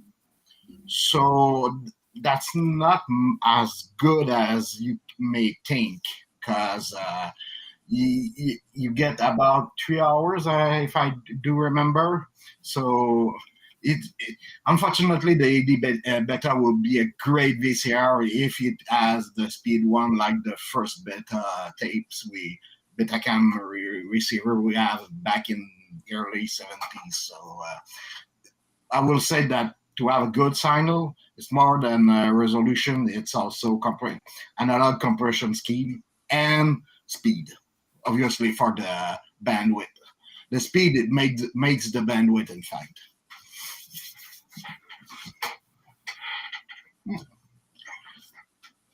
I lost everyone here. Yeah. Anyway, so we're looking at these kits here. I think somebody was saying with 8-Bit Guy, had a microcomputer, and this is like the closest thing I think they had back in this day. Now, this would not be something you could hook up to your computer or hook up to your TV or anything. It was just simply it's a learning stuff. Yeah, like a learning exercise for with chips, where you'd hook up all the little wires up to the different connectors. This one. Yeah, I got this one when I was young. Yeah, you must have had this one. Yeah, he built a radio and built like a pirate radio station with one of these things. Yeah, that was funny. Yeah. Oh God, I didn't know I saw it. I was on this again. Wasn't exactly my short introduction to shortwave radio, but the AM shortwave radio kit that I had here, that was interesting to be able to set this thing up. Didn't work the greatest, but it was kind of a neat thing to have. I think I got this toys because my father was an operator, so it came from that. Yeah, and everything that Paul says is they miss Radio Shack. They missed the Radio Shack flyers as well. That was my business, my family business for years was flyer delivery. Here you go. If you want your own radio station, here is your wireless FM microphone where you get. It didn't sound well. No, it didn't go very far. And then there was this. I thought this was cool. This setup. I don't think I had this one, but I had like a base station looking radio. My brother had one of those. Did you have the one on the left, on the right? The $18 pair is what I got back then. Oh no, I had the $15. Well, I think we had a different version of this. Someone else is joining us in the chat. DJ Sub Air.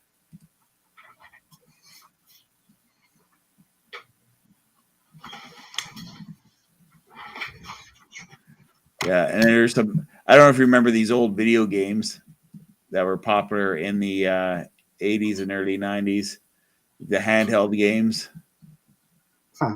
Yeah, I was in the scout back then, and we all get this with us. Oh yeah, so this is one thing I encountered over Christmas. There was this movie called The Night We Saved Christmas. And then it's about a family that goes to the North Pole and they get a robot, like a Robbie robot. This one actually is Robbie Jr. And I don't think this one is Robbie. But I had like the very small, cheap little version of this. It didn't work very well at all. Like it went forwards. Yeah, I had this one here. This is the one I had. The $21 one. And when you put a drink on the tray, the whole robot tipped over and the drink landed on it. That's good engineering. Yeah.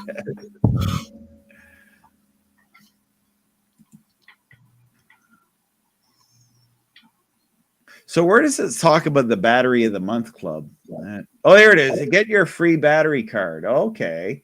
So I never even, and then a lot of you guys are telling me about this here is get your free battery card up to a $7 value. Join our battery of the month club and get one general purpose D, C, or AA or 9-volt enter cell each month for a year. No obligation, nothing to buy. Come in and get a free card today. That I never even heard of this until you guys told me about this today. That's kind of interesting. I heard of this. In fact, you're getting me back in memory lane with that. It didn't, from what I remember, it didn't work well as as the red one or the cheap one. I think there's no much value in this back then, but we did that. And I still have one of those rechargeable batteries. I found this. Imagine. This guy is getting okay phone signal with these microchips going on in the background. And here is your joysticks. they have an analog controller, which I think was for the. Oh, that was actually for you could play that on Atari. Cool, and it had the DIM9 extension cable. I had this joystick, probably made by, and it had like, I don't know if you remember it had like the sliding auto fire selection on it.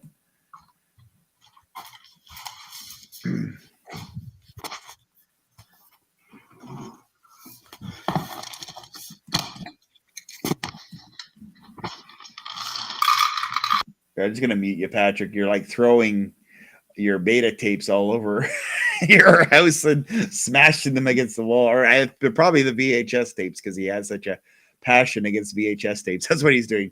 He's smashing VHS tapes as he's talking to me.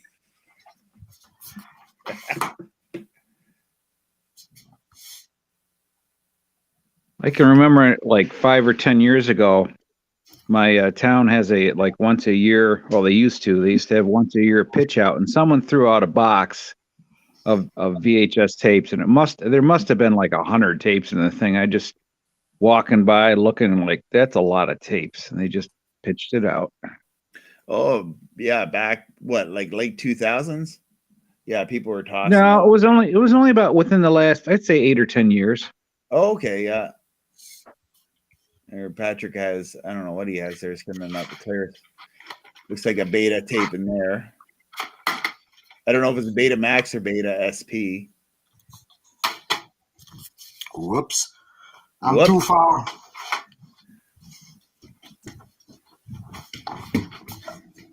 Sorry about that. I was talking about this. That's Betacam SP, yeah.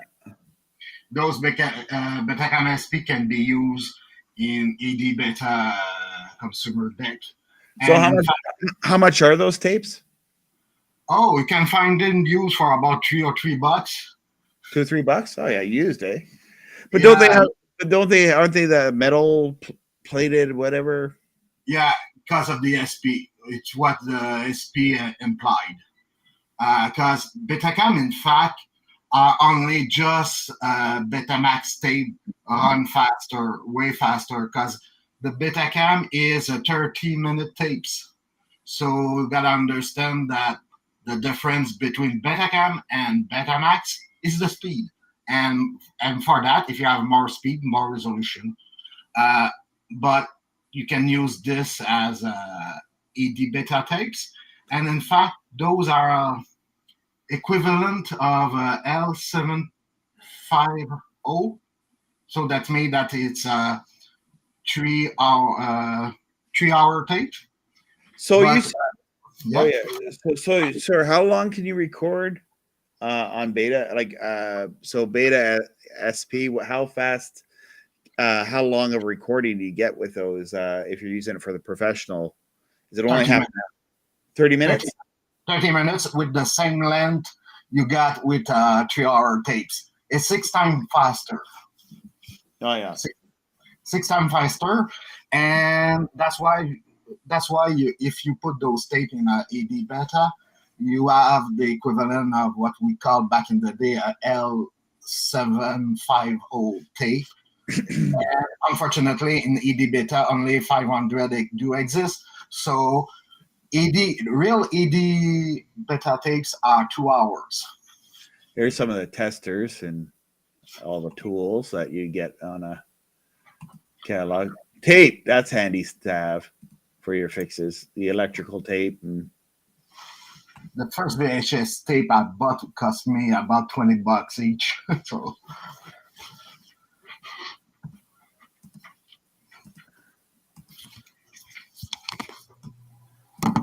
phones.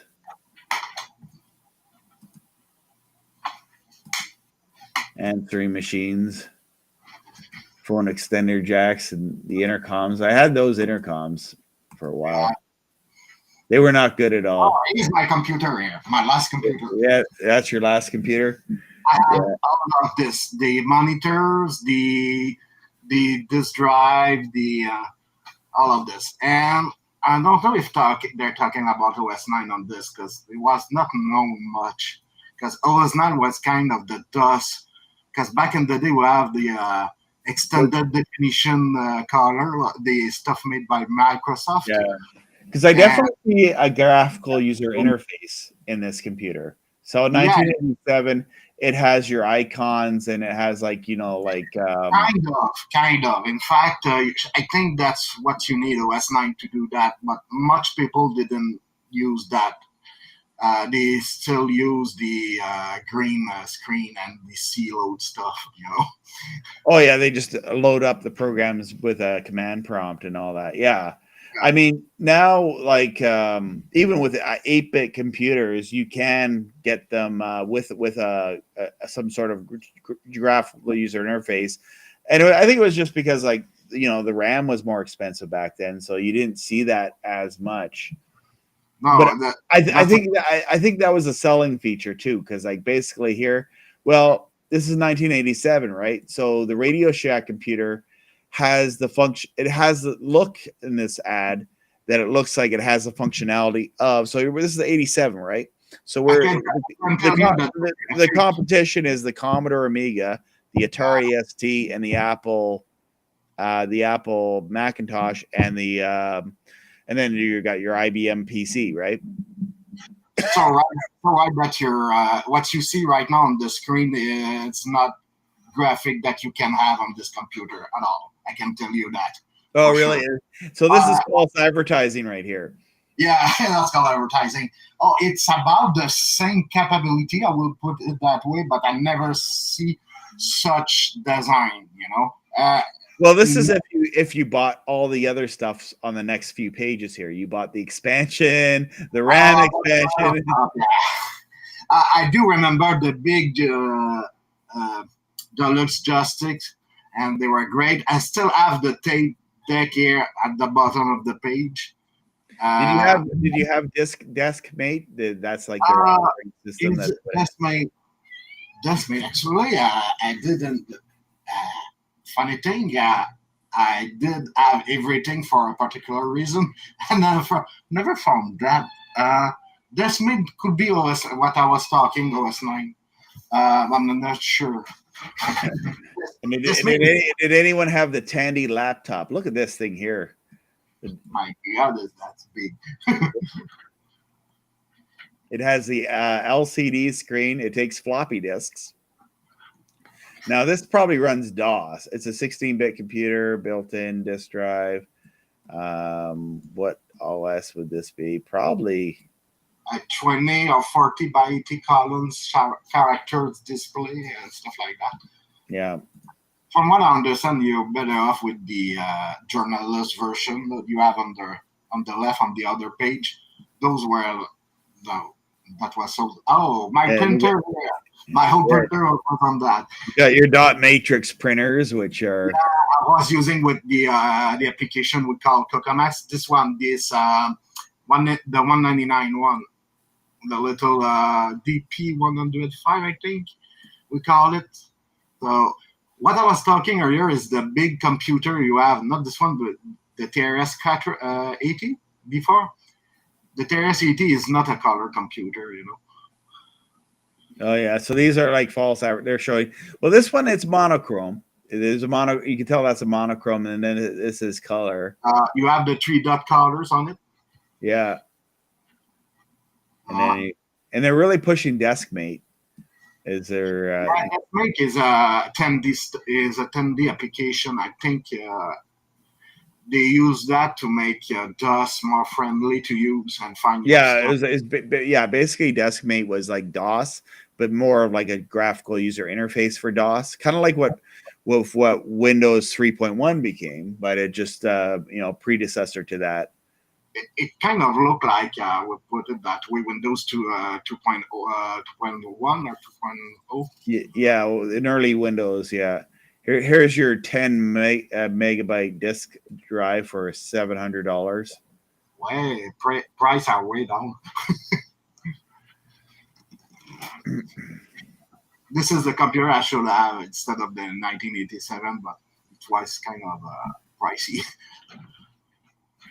Am I old if I can remember selling a computer with a 10 megabyte hard drive in it back in the 90s?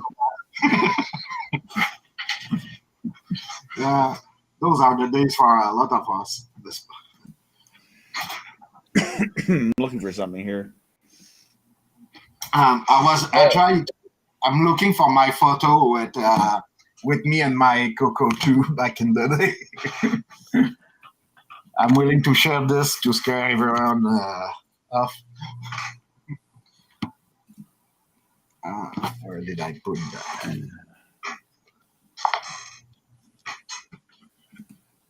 And I didn't realize DeskMate loaded from ROM was in ROM. Although, I guess I thought it was a disk. That's interesting. It would have, if it was on ROM, then it would have loaded quickly, like instantaneously, making it probably a little bit easier to use. And they still have the Archer radios here, and like this is in 92, and they actually have Nintendo controllers. And I did buy one of these Nintendo. For Nintendo, I got the gray and white, red things. But actually, the joypad was like just way better. Oh, that is crazy! Look at this. It's like you insert your Nintendo controller into this thing to make it do.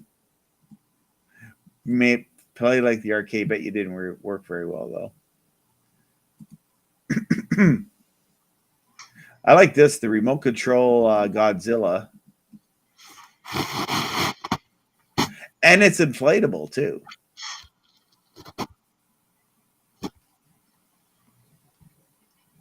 And it's interesting, it tells you the motion that the remote control goes. It goes in the J motion or the backwards J motion.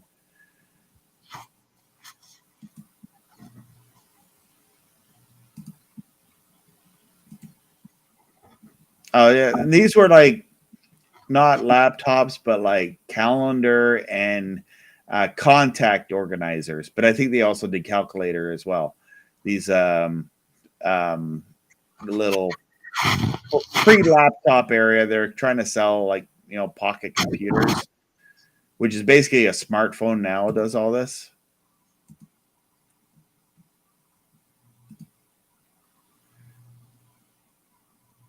Joystick and mice. Oh yeah, and they're trying to push that they have color printers in was this 92. Does anyone remember using a trackball? Yeah, I have a trackball. Like I bought like a trackball mouse. I don't know if I have it actually here on my desk with me at all. No, They also had a trackpad back then for the color computer. Yeah, but I like the trackballs, so they were all right. Once you got used to it, if you had a good one, it was okay. Yeah, you had to have a good one, that's for sure. Are you talking about the one we use on PC with the ball aside for your thumb? Is it that one? No, it would be like a 2 or 3 inch ball, almost like a pool table ball. Like those one we use on early computer graphics, on early computer that did 3D graphic. Yeah. Those were big and ugly. For me, it'd be around the era of Windows 3.1. We still have you used to be able to go to Staples all the time, and they would have one. It would be always like $80, $90, so I never bought it. But it was a good one. It was a Logitech trackball. And look at the laptops. How like here you go. We go like a 286 laptop with a 20 megabyte hard drive built into it. And then these things are MS-DOS, like MS-DOS and DeskMate, because they're Tandys. But DeskMate is just an application, from what I understand.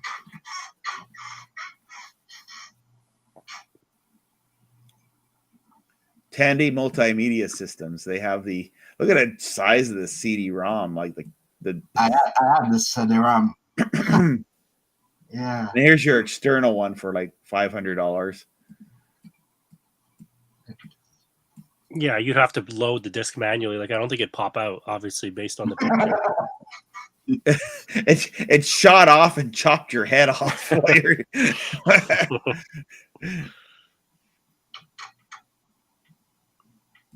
like in Maximum Overdrive or in the movie Commando, where Schwarzenegger grabs like a table saw blade and throws it and chops the guy's head off with it. I'm thinking about like the 72X drive. That's very rare. I'm thinking, would it do that when the disc stopped? It shot out.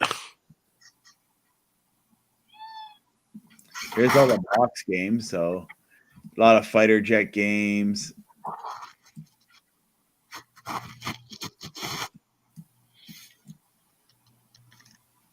Never really heard a lot of these games.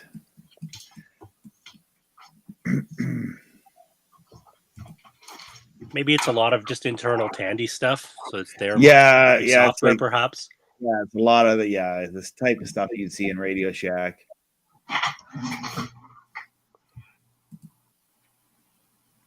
There's your multi CD changer.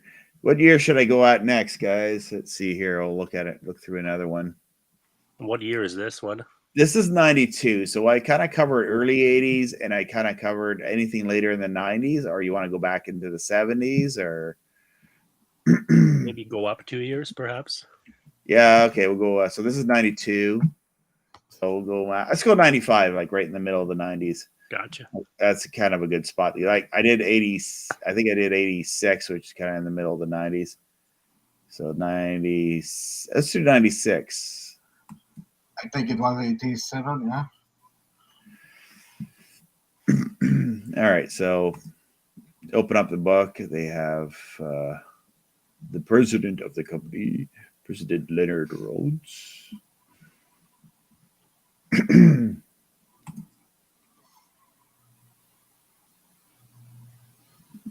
What is this? A vending machine of some kind?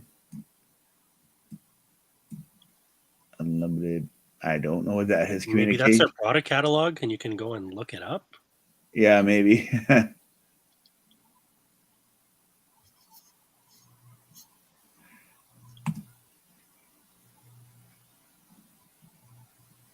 And so there's the cordless phone, so you can be in the garden with your gardening gloves on and and not miss a phone call. And later on, we'll cover the scanners where where you can listen to your neighbors who bought this stuff. And then there's me who ran a wire just for a hardline phone in the garage. No cordless phone. You'll just hear it ring, and then when you don't want to hear the ringer, you just shut it off. Yeah. There we go. We're going into like the 90s. So the high-tech item of 96 is a pager. What's concerning is my job still requires me to use a pager. Oh, really? It's still 2022, and the only reason They still service them? Bell still services them, unfortunately. Oh my So god! are you in medicine or what?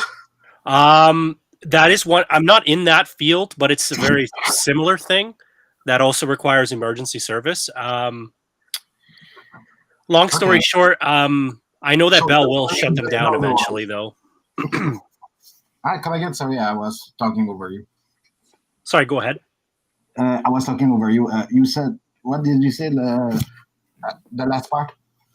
No, I was just saying that Bell will eventually discontinue them because we wanted to add another pager to the system, and Bell told us no, we can't. So they'll let us live with the ones that we already have, but they won't let us add anymore. So that's obviously their way of obsolescence with this whole thing. Okay, so they tell you. One thing I have a question for you to verify, maybe more information on.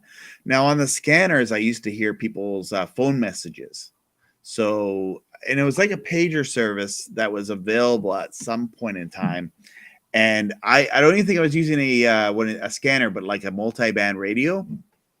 And you'd hear this doo-doo-doo-doo-doo-doo-doo-doo sound, and then all of a sudden somebody's voice would come on, and it would like be a message to someone.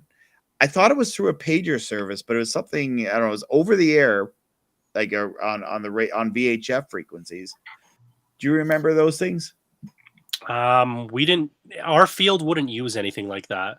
At least No. not that I know what you're talking about though. I feel like I've scanned in with a radio before and I've heard something like this, but I'm not sure where that stream or information would be coming from. Yeah, it's just like it was basically like listening to phone messages that you'd hear over the radio. And I don't think I hear it anymore. It was like something I probably heard years ago. And even with like now companies can rent 2-way radios and have them in their buses and in their trucks and all that. Mm-hmm. But a lot of those are digital now. Those were analog pager, vocal pager frequency, probably. What is with this radio? Why is it so yellow? And funny and Water resistant CB radio. For your boat or Jeep. Good idea. We got some base stations here. Yeah. Let's see here. Does this one have upper lower sideband? No. That's the one I want. If I ever get another base station, I'd like to get one that just has sideband capability. But I don't know if I'd pay the money for that.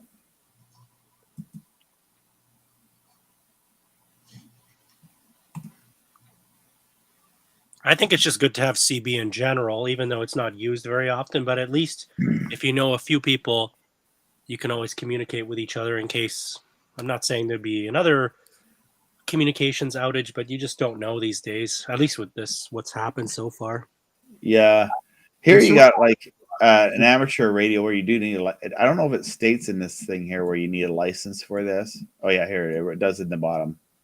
Important. I don't know if I see that part of the text here at the bottom, but I think there's an FCC radio license thing right there. It's hard to make it out, but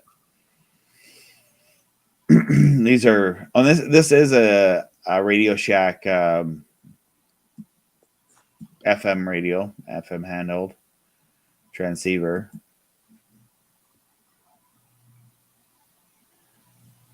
And some shortwave radios. CD players, which became more common then. You're not in 96, you're not going to see as much. I had this radio. I think everyone had this radio here. I had the Viking branded one. This one's branded as Radio Shack. This was a multi-band radio I used a lot. And I liked it because it looked so heavy duty. I actually gave it to a friend of mine, kind of passed on the, so he could enjoy some shortwave listening. But I got like it had the port, so it had like an antenna port for it, and it also had the microphone was only really for using it as a PA system.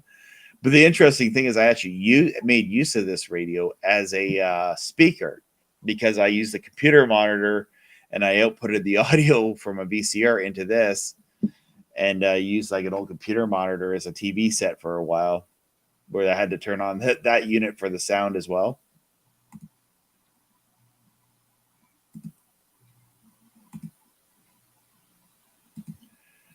And you notice like in the 90s, CD players and portable cassette players become more rounded. Everything gets more rounded, where everything was very squarish in the 80s. Yeah. Which also sucks for cars, because like cars were like that, and it made it more trickier to install CB radios, where in the 80s it was pretty easy to figure out how to install a CB radio in a car because there was a flat surface to put it on. Yeah, exactly.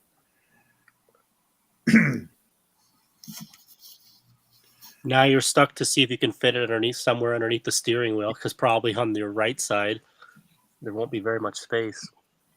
I like how in 96 they still are selling turntables, where I almost felt they disappeared for a while, but maybe they just didn't, because I wasn't really into vinyl. I kind of went from cassettes to CDs because I liked the portable audio, and then MP3 came along and made everything obsolete.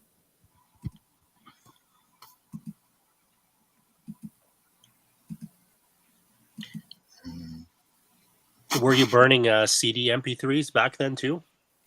Not 96, but maybe later. A lot of cars had MP3 CD players, Mhm. I had a few of my vehicles had that. All right, I like where the satellite systems page. All right, pages 101 will have more of the satellite systems. You know what? They're really slimmed down with the antennas here, eh? Oh, 104. Okay, they'll show you where the TV antennas are. 102 Okay. and 104. So there's more of them. Yeah. There's quite a selection of pocket visions in 96.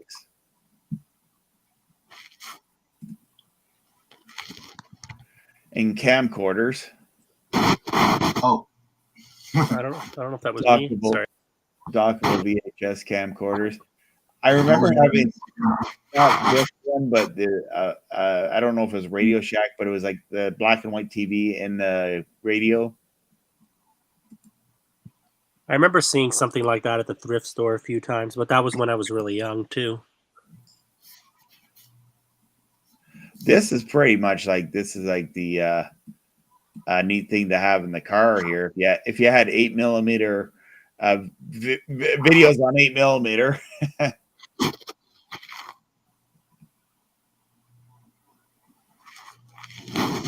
And a world VCR, which means that, like, it would give you a PAL screen systems so you can watch videotapes from around the world.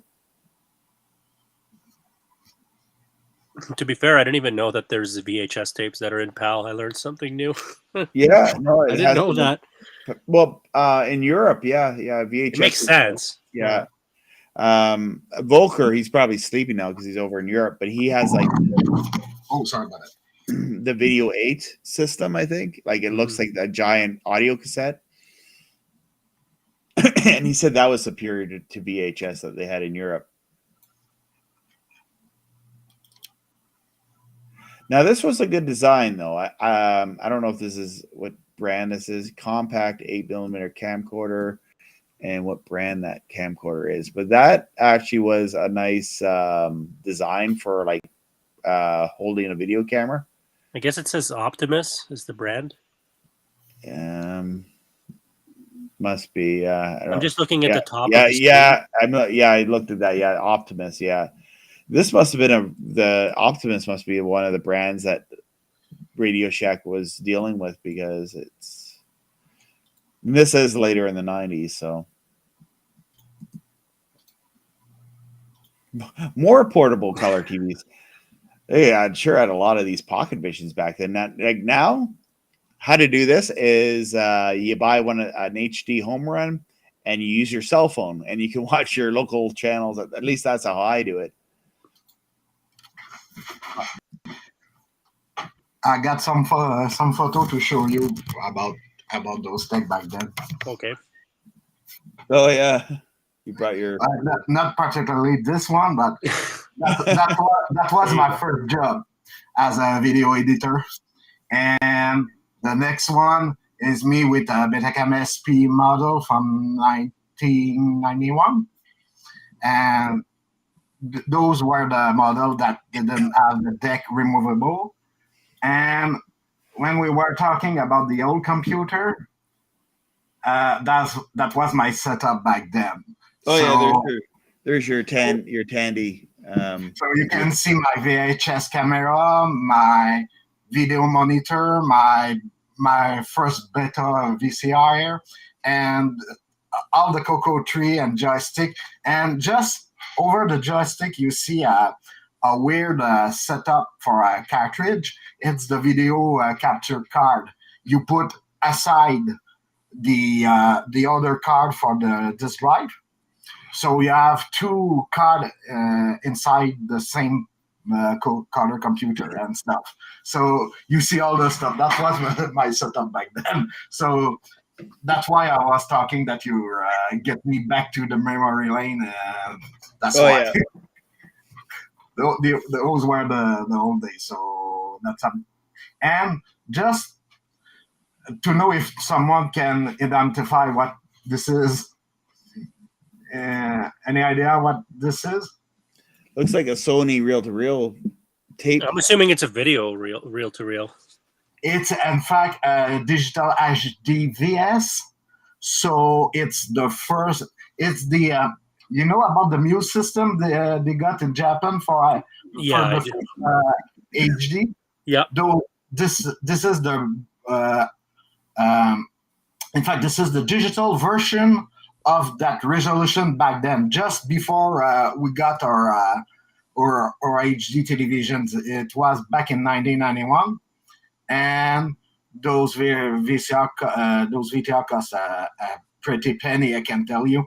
And I saw my first HD on this in 1991.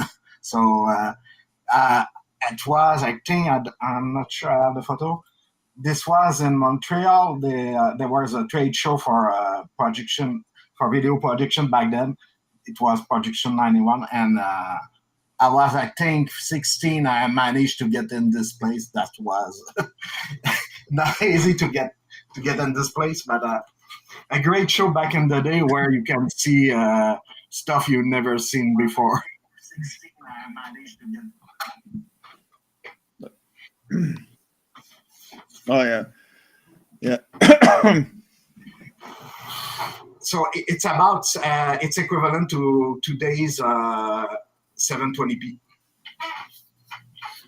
I'm just looking at the monitor on the right. I wonder if that's burn-in or there's an image on the display. Oh, on the right. Yeah, no, in fact, on that little CRT. Yeah, the little CRT is just a mask over it to make it 16:9. Oh, okay. It just looks hilarious, like it's burned in like that. I know it's not, but it's just funny. Yeah, the other one is obviously 16:9. I read, but those are, let's put it that way, those are Japan only stuff that you could see on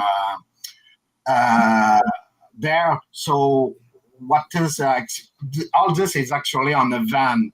Back then it was on a van to show up what HD television could be back in 1991. Oh yeah, I remember seeing that. Like the Ottawa X, I think they would have. Because they had an HDTV in the early 90s, like they had a TV display, and then they would show like an HDTV in the early 90s.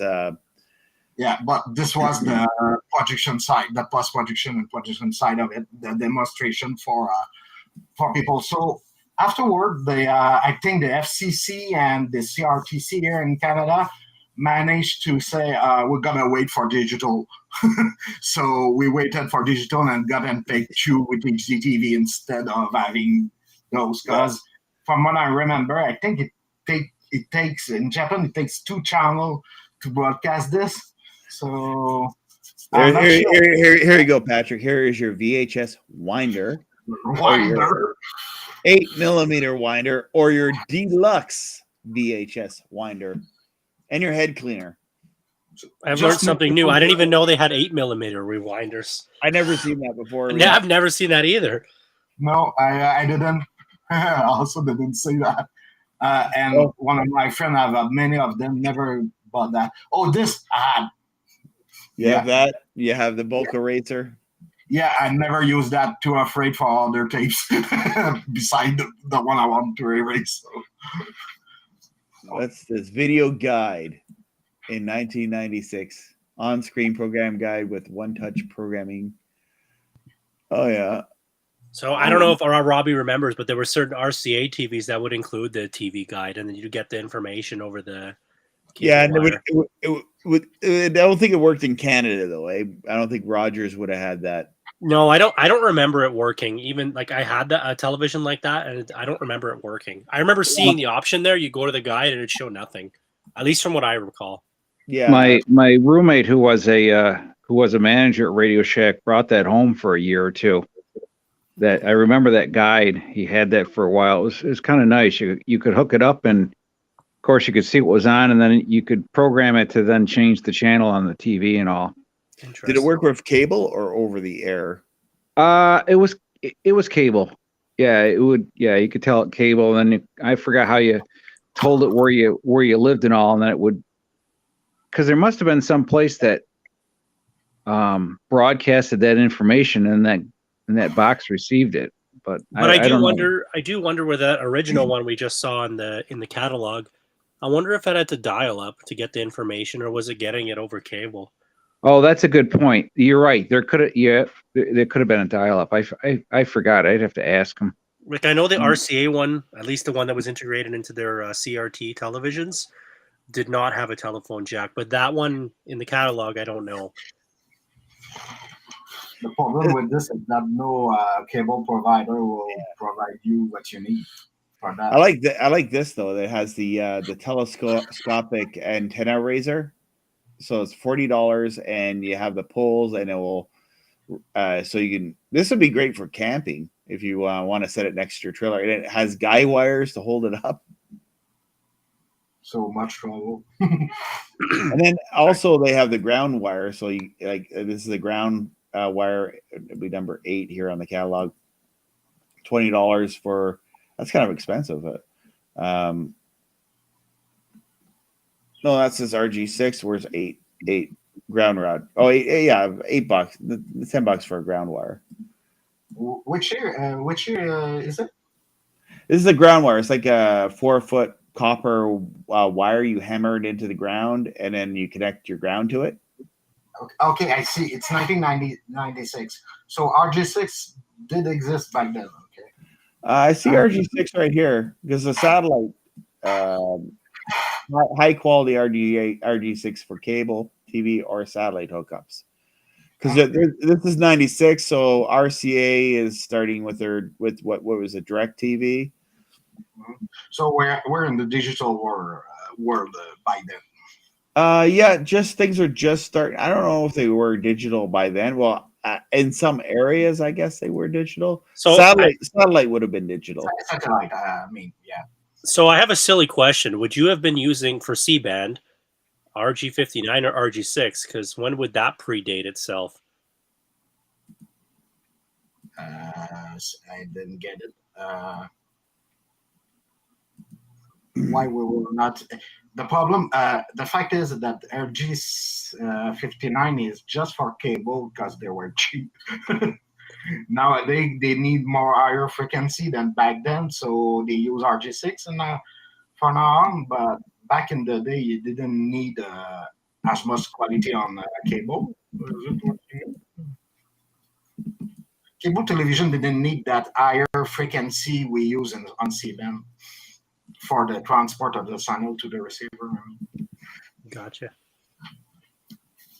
I like the remote control 18-wheeler. That's I will need that. I have some difficulties to go back.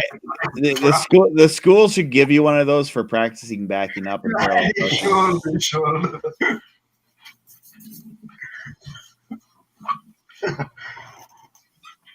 I gotta go to the toys store. Get yourself a remote control. I actually took a paper clip, like one of these, and put it on a car. To show you the paper clip I'm talking about. I can get it off this thing.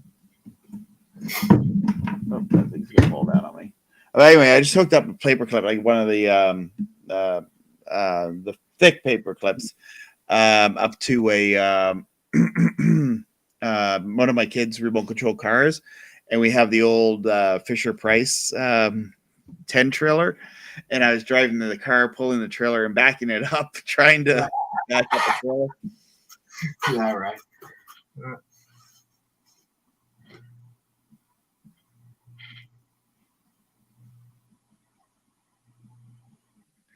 Yes, Neil says, yeah, you would have seen the TV guide, and how that would have looked is when you're like, there'd be like the wavy lines at the top of the screen sending digital information. I think I still see satellite feeds that have like, it might not be guide information, but it's like lines at the top of the. I thought it was time code that was sent at the top. Well, I know what Neil's talking about. That's how the data for the guide was sent.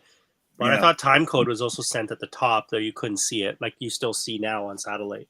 So you make a distinction between the one at the bottom and the one at the top? Is it what you mean? Because the caption lines are 20 and 21. The line 20 and 21 are used for caption. But I've never heard of the other lines used for any kind of meaning. So you tell me that the other lines are for this purpose? Is it right? Not 100% sure, but it makes sense. Okay. because I can tell you that timecode never been in the line itself, and there's no use for timecode in broadcasting. It's just before broadcasting. Yeah, and this is interesting here. It's a MIDI kit, and it's about $70. I don't, and I guess you plug it in with your sound blaster, but you might have needed a sound blaster with the MIDI ports, because I think some of the sound blaster cards did have a MIDI port. It sounds great. Maybe did sound great on the Sound Blaster Pro. Oh yeah, But it was I think it was an 8-bit card, so it never produced a 16-bit audio. We did have to wait for the newer sound card. here we go. I there's my question there. So here's a soundboard. This is like 96. So if you wanted sound on your computer, you had to have a sound card on your computer. And a CD-ROM has to plug on the soundboard. Remember that, Robbie? That you had to plug your CD-ROM on the sound card. Yeah, and also computer speakers, which I still like. I have a few of these around the house for computer speakers, because you can plug them into anything, right? Like an MP3 player, and make a stereo out of these things, and they're good speakers. But they sounded like crap, I think. It depends on if you bought good ones or not, but I've done that a few times where, yeah, I make a little stereo out of it. Yeah. It would take up a lot less space too, at least usually. Back then, I was more a big stereo guy, so I hook up the FM sound from the radio on cable to get the equivalent of a movie channel, but in stereo. So we had FM broadcasting the stereo on the cable. So no use for a little speaker. Those were the days of the remote. So I must have missed satellites in here, because I saw antennas, but I didn't really see. There's the outdoor antennas. I didn't see any covered. I didn't see anything on satellite. I went through here and I was like, Yeah, you have cable for that, no? there's a satellite selecting and installing antennas. A book on that. By 1996, this was less common. C-band was less common for I think there was the push to get the 18-inch dish for people now. Yeah, you don't see it here yes. in 96. Yeah, you don't really see that in there. And when did digital come out? Like, so it would have been like 96. It would have been 96 a push for it. Because I look in the next one, 1997, you can see the 18-inch dish. Yeah, the 18-inch dish is there. I'm gonna go to 97 here, and we'll try to skip to where the satellites are. Back in the day, I had a Shortwave receiver, and it was HD capable. So I had also the sidecar for making HD, and the only way to watch HD back then without buying a big plasma TV, what you could do back then with those receivers is hooking up the sidecar to your PC monitor. If you have a 21-inch PC monitor, you could watch HD on this, and it was good quality. You never expected this back then. Here's the acoustic phone, where it's for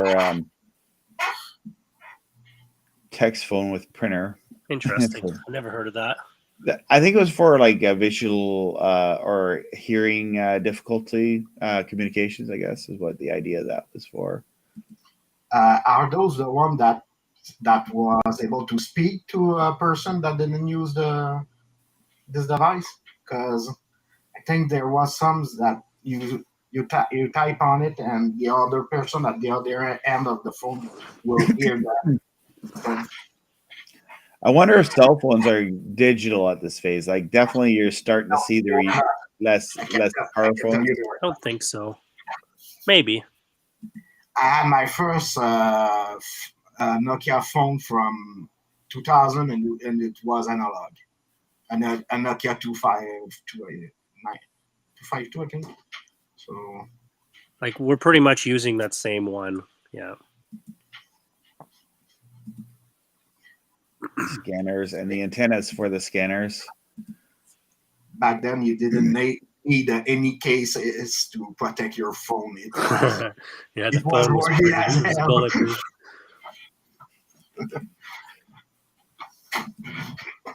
They do make good phones. They're just expensive.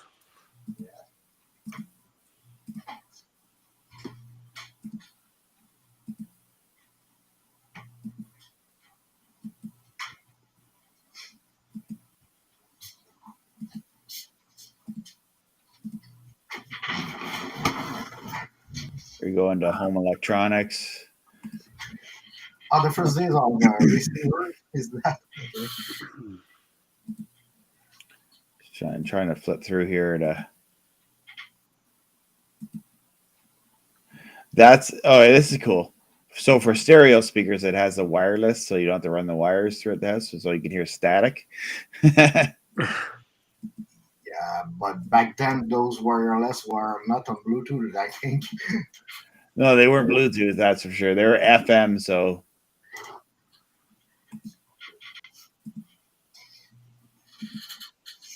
Okay, here we go of RCA. And was RCA, was that what became DirecTV? So you had DirecTV and USSB. So they were technically two different services, and then USSB merged with DirecTV. But you could have subscribed to DirecTV or USSB at the time. And Prime Star was With this system? With that system, that's correct. Yeah. and But what you was bought the hardware, and then you'd have to pick which service you wanted to subscribe to. That's interesting. Eh? Now it's like Bell, you buy our receiver, and that's it. Yeah, because you could have chosen RCA's version, Sony's version, Panasonic's version. I'm sure there was different. I can't think of all the brands right off the top of my head. GVC, I think, did that too. 'cause JVC there did the. Yeah, you're right. Oh yeah, and here you see the logo for the satellite DVHS. provider. There was a combo with a DVHS, I think, also. So they did that. Yeah, it has USSB here. And what's actually USB? Yeah, and then here's Prime Star. So anyone watching who has this Prime Star dish, I think this will still work for free satellite TV. Not the receiver. The receiver won't, but the Prime Star dish will. I like enjoy Laserdisc quality and CD sound. Laserdisc quality. Okay. No DVD. It's more like DVD. Let's put it that way. 21 sports channels, 14 digital audio channels, 6 news info channels. Was this digital, Prime Star? I'm not sure. I would have to assume so, but I'm not sure. Yeah, it was digital. Yeah. Have to assume You have so. too many transponder. It was digital, yeah. And But actually, who was behind Prime Star? In fact, I think they were on their own. yeah, they're their own company, Prime Star. So this is this is kind of interesting. Because my understanding is that Dish absorbed them after and then asked, if you want to subscribe to Dish, come over. like they And that Zoom. Okay. That was when they fell apart. I forget what year they fell apart. So that's good. I think it was like 2000 or something like that, but that's something worth looking up. Nice setup. I know there's some people who talked about it on YouTube. I watched a few of those videos. That's why I kind of know a little bit about it. So Christmas tree? Christmas time is made from going back into memory lane. Well, this is interesting because I remember hearing briefly about it. I know, United States Satellite Broadcasting was the name of the company. Yeah, And they were around in 1981. Absorbed into DirecTV. So this is like DirecTV before they were DirecTV. Oh. So USSB was formed in 81, so by Hubbard Broadcast. So they're probably, and that's maybe where you get the. It's on like upper side then, so kind of weird. I'm off. It's 1999 is when Prime Star. That's what Wikipedia is saying. September 30th. 1999. is when it dissolved. Yeah, it says it was bought out by DirecTV. It was bought up by DirecTV. Okay, interesting. Yeah. Yeah. So these were like the first. What was the other satellite company that you could do RCA with? USSB itself. And what was the other company that you could subscribe to? DirecTV. DirecTV. So it was DirecTV, and Dish Network wasn't around at this time. Not yet. No. Well, So how did this is the American They were catalog. slow. They were getting ready to launch, but they weren't ready, according to an article. Oh, okay, yeah. They weren't So, there Robbie, yet. Robbie, what you got here is the American Radio Shack catalog, is it right? Yeah, this is American. It's not the Canadian one. Okay. I think the other thing that was unappealing about Prime Star was that dish is fairly large. It would be about the size of the 37-inch Shaw Direct dish. Yeah, it was like a KU band dish. I mean, that's Yeah. why they worked for KU band, because they were a larger dish. Where the RCA dish was even smaller than. But don't talk about you. Because I'm pretty sure I don't know, the advertising doesn't show it here, but back then it was advertised, oh, it's just about the same size as a pizza, right? That was the appeal back then. Yeah, I think it came in two major sizes: the larger one, and then there's a smaller version of Prime Star Dish. Yes, there's an oval shaped one and there was a round one. There's the pictures online about that. Show you two different versions.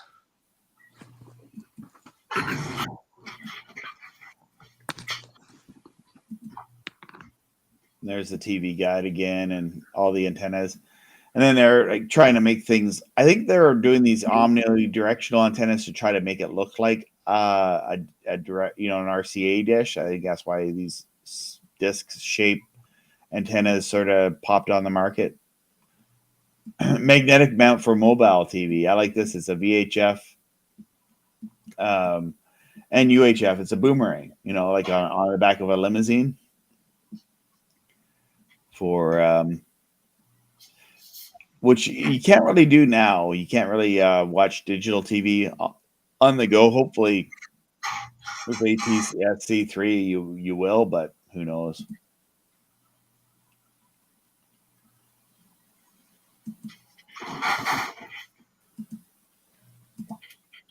So Radio Shack was in Canada and the States, and which other country they were in? I know Canada, the U.S., but I'm not sure where else they were internationally. Makes me think. I wonder if it was in Australia. Well, Curious. Paul was just saying that it was another store in Australia. Yeah.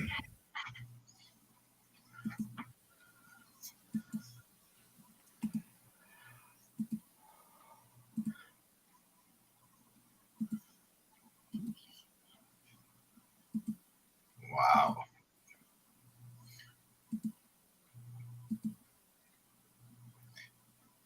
It's so substandard by today's point of view.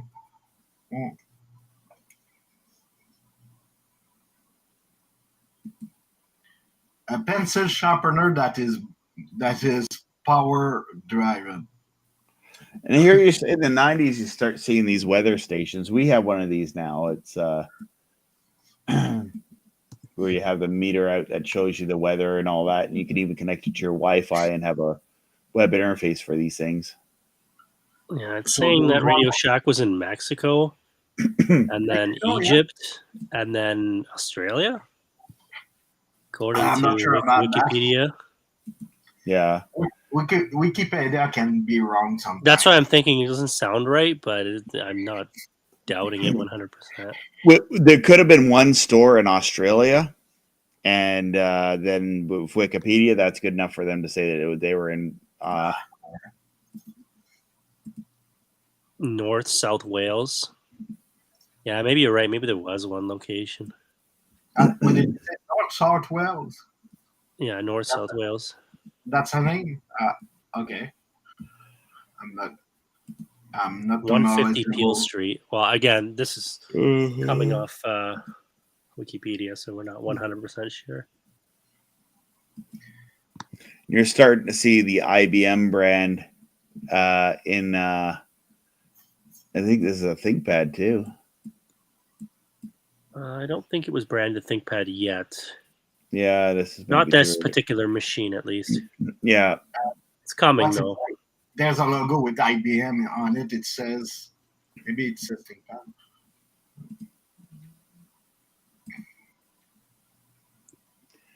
power backup.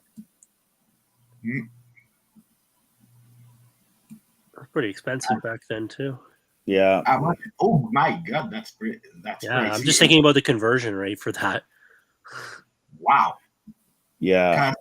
I have Well, those, The but thing is, I bought one for my wife for our router for Christmas, and it was about $150, $160. Not a big one, but it's like we actually used it during the storm that we had too, because we were out for a couple hours and we still had our internet.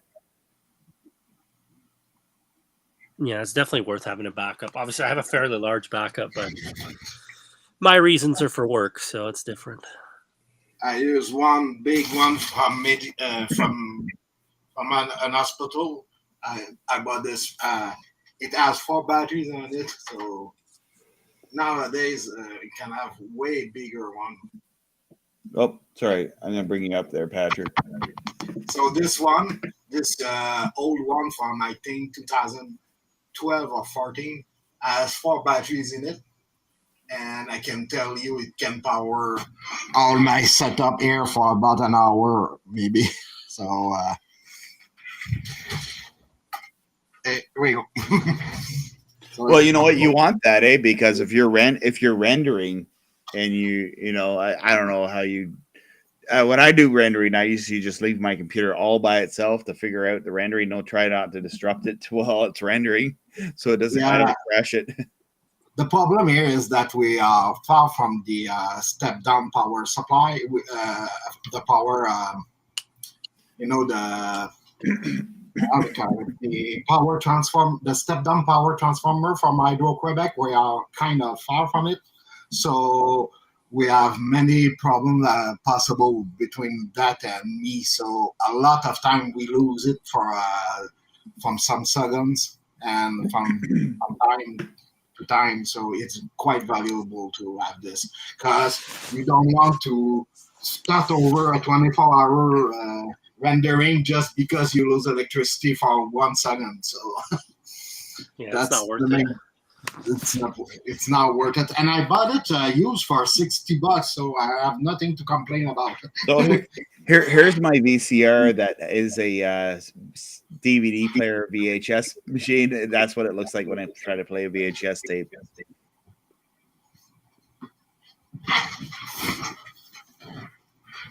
VHS. I hate my all times. Oh, those were the good batteries, the gold one. Radio Shacks had three versions of their alkaline batteries, and the card we were talking earlier, Hey, here's a 2003 Canadian. Oh, that's nice. Let's see that. And I think I remember 93 might have been the last year of Radio Shack in Canada, maybe 93. I don't know, mid 90s. I think one thing we lost throughout the years, even with just Radio Shack, it was nice to be able to walk in the store and find a vast selection of batteries. Now we can't do that. We'd have to wait. If we order it from Amazon or whatever online retailer, we'd have to wait till it gets to us. Here's the Palm Pad. This is like before the BlackBerry. But look, it looks like it does MP3s. Does this do MP3s? How do you call that? A trio? The Trio, yeah. Surf the web and send email. 16 megabyte Palm OS. It could be just for the phone part though. Because one thing I got was the Sony Ericsson, which was one of the phones that had an MP3 player. what I see is that Motorola still have their FM receiver in their phone. Here we go. Here we go with the early Blackberries. Is the Blackberry? That's RIM. RIM. It's like a BlackBerry. It's like the first. So it's a text messaging. You remember what it mean, RIM again? RIM. Yeah, it was RIM, and it was research in motion. Research in motion. Yeah. Yeah, research in motion. It's a monochrome or whatever that not color, black and white monitor, but you could surf the internet in 2003 on your watch. It's like a big watch.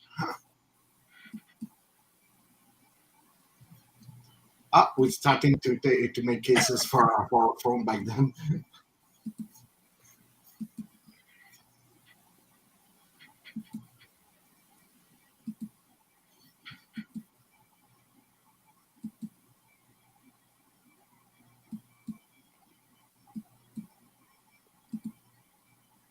The Canadian version looks boring.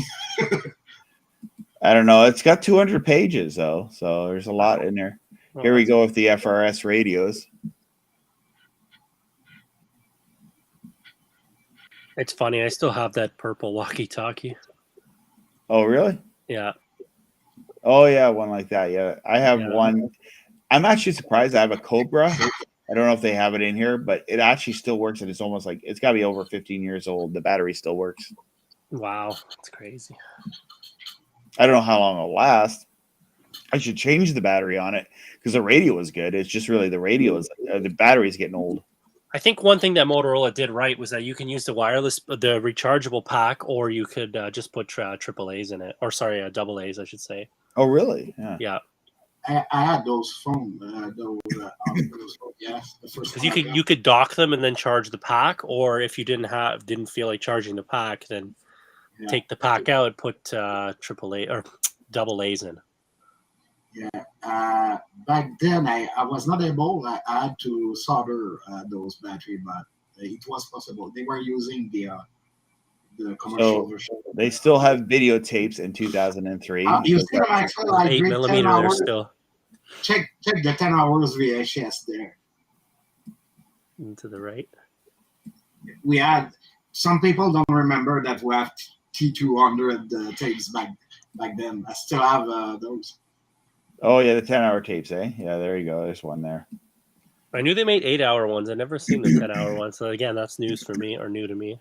And if you use the longer one from Europe, you will manage to record for 12 hours on it.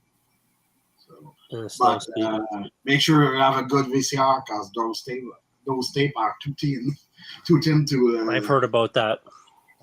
Now, for shortwave radio listeners, this is probably the radio but it's so dang expensive. Yes. And Eric at Fairpoint Farms did a review on not this particular model, but a very close to what this model. Does this thing have the clarifier for upper or lower sideband? If you have SW, COI, maybe you can. I don't know. I'm not sure. Because the fact is, the upper sideband and lower sideband are not broadcasting scheme. It's just for ham radio operator. Yeah, no, that's what you hear on it. Yeah, ham radios. I have this radio here, this Grundig, the crank radio.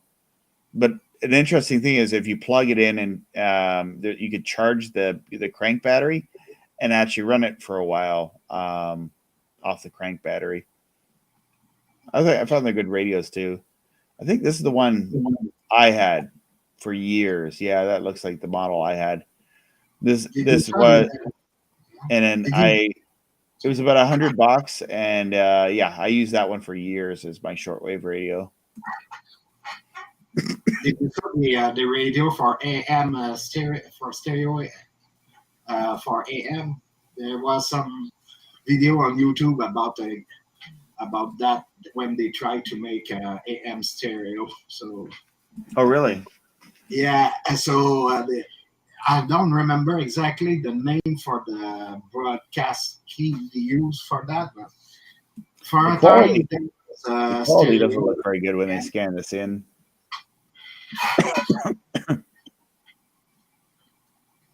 Karaoke machines. Big ugly useless thing. Yeah, I want to look for sound. There we go. And this Is is that- Canada, so there you go. Here, I know I that see the stuff. Canadian version. That's and the this is- Canadian version for sure.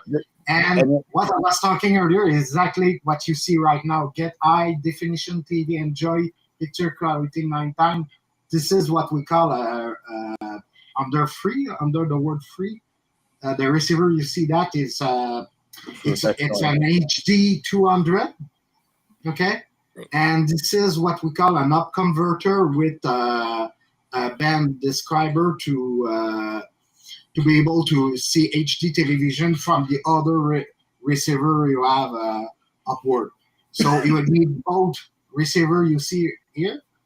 And what was great back then with this, you're showing this sidecar, they call it a sidecar. And what we could do back then is using the RGB IHV plug back at the sidecar and hook it up to your CRT monitor, to your computer CRT monitor, and see actually HD. So you didn't need a $7,000 plasma back then to see HDTV. You could just hook up your 21-inch CRT monitor. But I don't even think there was. It said it was HD ready, and in 2003, I don't know if we'll see any HD TVs. I guess if there is any, I saw that back in the day. Yeah, but in stores. That in fact 2004 or 5 was the first day movie channel was broadcasted in HD. Yeah, I said maybe 2005. Yeah. Anyway, it has MoviePix. I remember MoviePix was like, I don't even think that exists anymore. I don't even know. I guess Viewers Choice pay-per-view doesn't exist either. No, I don't think that. That's long gone too. Just same thing like HDNet. I know it's not mentioned here. No, I had the movie network. I had it for free for about 1 month because they were not encrypted. They did not encrypt the HD channel of movie network, and the way to see it unencrypted was to use your C-band dish with it and the KU LNB. And I have not seen some of these logos in a long time. Yeah, TLC, the Learning Channel, and yeah. Oh, they have Bell here too. So they have Bell. Yeah, like that 6000 in the left-hand corner that had a VGA port, and you were more than welcome to hook it up like your monitor onto your monitor, just like he was saying. Oh yeah, you could. Okay, great. Yeah, because it had component, which would be the main way people connected, but you also had the choice of connecting to VGA if your television supported VGA. What we are lacking in the component plug is the horizontal and vertical sync, and you tell me if you have VGA or the PNC plug on the other, you could hook up to a PC monitor. So I feel bad now because I e-wasted that recently. Yeah, 6000. What was I going to do with it now? But you know what I mean. I still have my 2 sidecars. I like how it's Bell Express View. I think they dropped the Bell Express View. They dropped the Express View part. Yeah, and actually, I think for a while it was referred to as Express View because Bell did not own it initially, or I think they did, but they didn't actually. Well, technically, if we go back in time, it was actually called Dish Network Canada.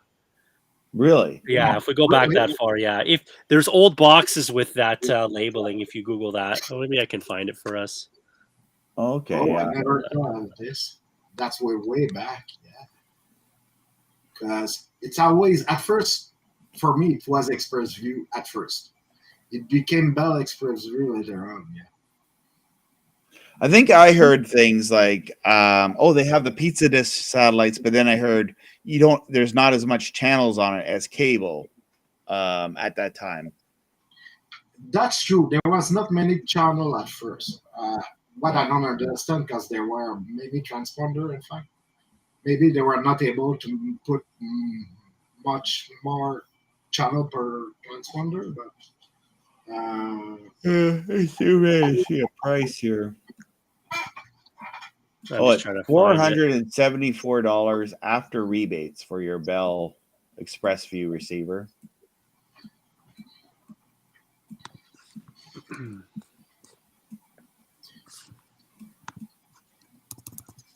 It looks like this one has a DVR. back then, if I do remember well, they were only shot direct with their receiver that had about 4 or 6 channel in HD. So that's why you don't see any HD channel on the ad for Bell Express View. Here we go with the big rear projection TVs. Here we go with rear projection TVs from like, this was the big thing in 2003. And then there's the wireless video senders. Do you remember, Robbie, if those back in 2003 were LCD back or CRT back projector? I don't know. Yeah. Because the CRT one was kind of What's the picture? bad, you know. I think you had a mix of them. You had some LCD based and some CRT based. Mm-hmm. Get ready for high definition TV, even though the aspect ratio is wrong. But in fact, it's like my old SRT projector. It's kind of a HD as 720p. It's not 4x3, but you can manage. Ooh, you dropped $3,000 for this thing, and now you got to pay. And then years later, you had to pay someone to take that thing out of your house. Yeah, but remember back then, if you want a real flat screen, a plasma one, it will cost you about $7,000 or $8,000. I'm not spending $8,000 then, now, ever. Yeah, right. So I didn't do that either. That's why I use a CRT monitor from my computer. Oh yeah, CRT is going to be a lot clearer.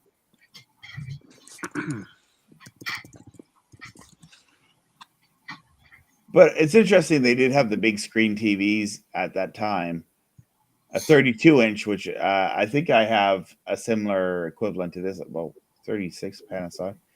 And I bet you they had like the picture-in-picture and other features. But the picture-in-picture, here we got the picture-in-picture. I've done a video on my channel about my, it's an RCA TV that has, but you have to have like a separate tuner source to actually get the picture-in-picture to work.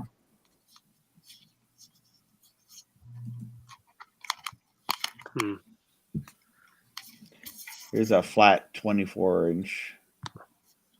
Yeah. Gotta remember, flat doesn't mean turn necessarily. But what about, look at this guy. He's like wiped out.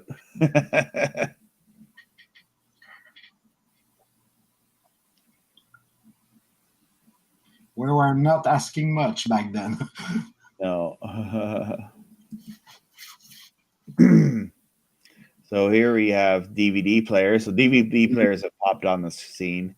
2000. Yeah, like about $200. 200. Yeah, they're about 200. They have the DVD, the VHS machines here. Oh, also MP3 discs too for $500. My God, yeah, that's crazy. But gotta remember, our American friends here, that those dollars are loonies. Oh yeah, this is Canadian, and this is definitely in the early 2000s. We were in a 50-cent dollar era.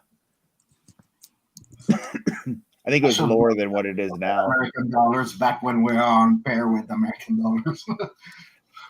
Back when Harper was in power, I guess. Yeah. Yeah, right. Let's not do politics here. Just not It's just stating the wrong thing for it. I did find it finally, like on a box. The Panasonic DVD here is kind of nice to see. Nice design here.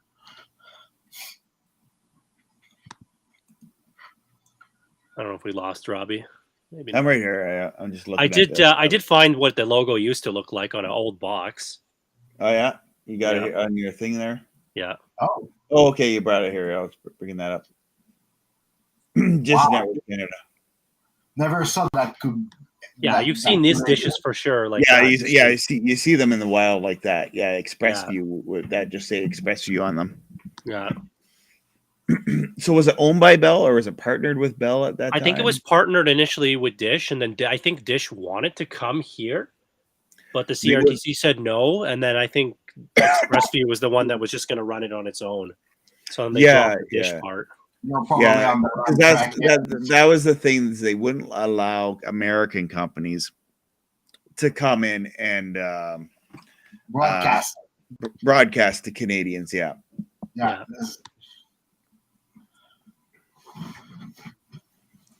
So that's why Canadians, we have such a crappy selection I think what it came down to was that they didn't want to air the percentage of Canadian programming on their service, so they're like, yeah, no. yeah. I think that was the other thing.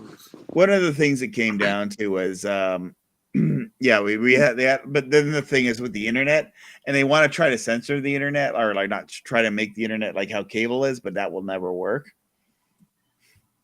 Yeah. Those were the days of computer. It's a way to do that, I think. So you have like a Palm Pilot remote control from RCA, which is like a multi-remote. I don't know if it's Yeah, I know, teachable. Don, you could have bricked it that way too. I don't know if this one's teachable, because sometimes like remotes are so $400 back then, that's a lot of money for a remote. yeah. I think cable management was kind of simpler back then. less choice. They have the towers. You know what? This is the first time I've seen tower in the how much is a stage of tower? 3 meters for $80. $80 for 3 meters, eh? Or I guess that's 10 feet. I can't see. Yeah, 10 feet.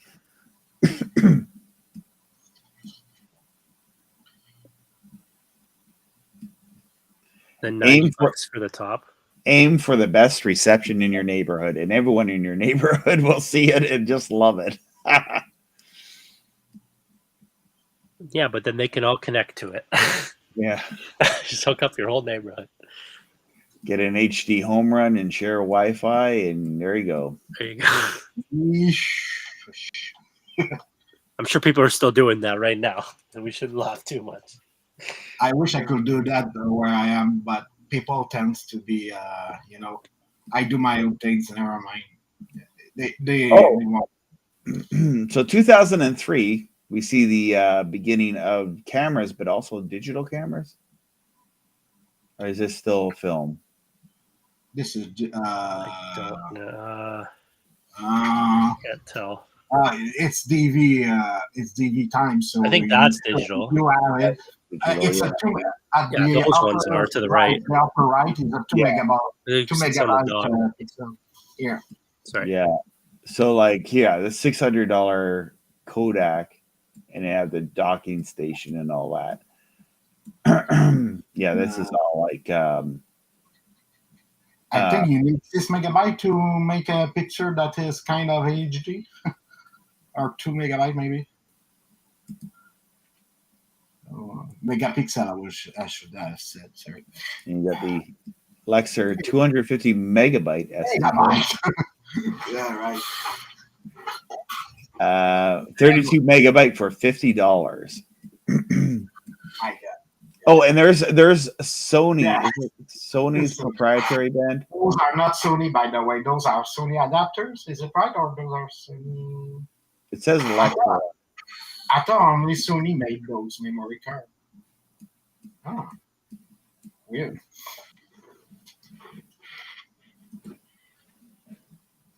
Yeah. And here is the scanner that scanned in this catalog.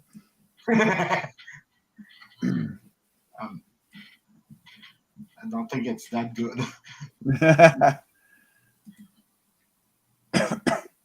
And I can tell you that my webcam is older than that. So DVD recordables, yeah. Firewire, USB port and Firewire connections. Let's still see do here. that. Here's your TV Wonder VER. Watch TV on your PC. Back in the day, ATI was Canadian, I think, still.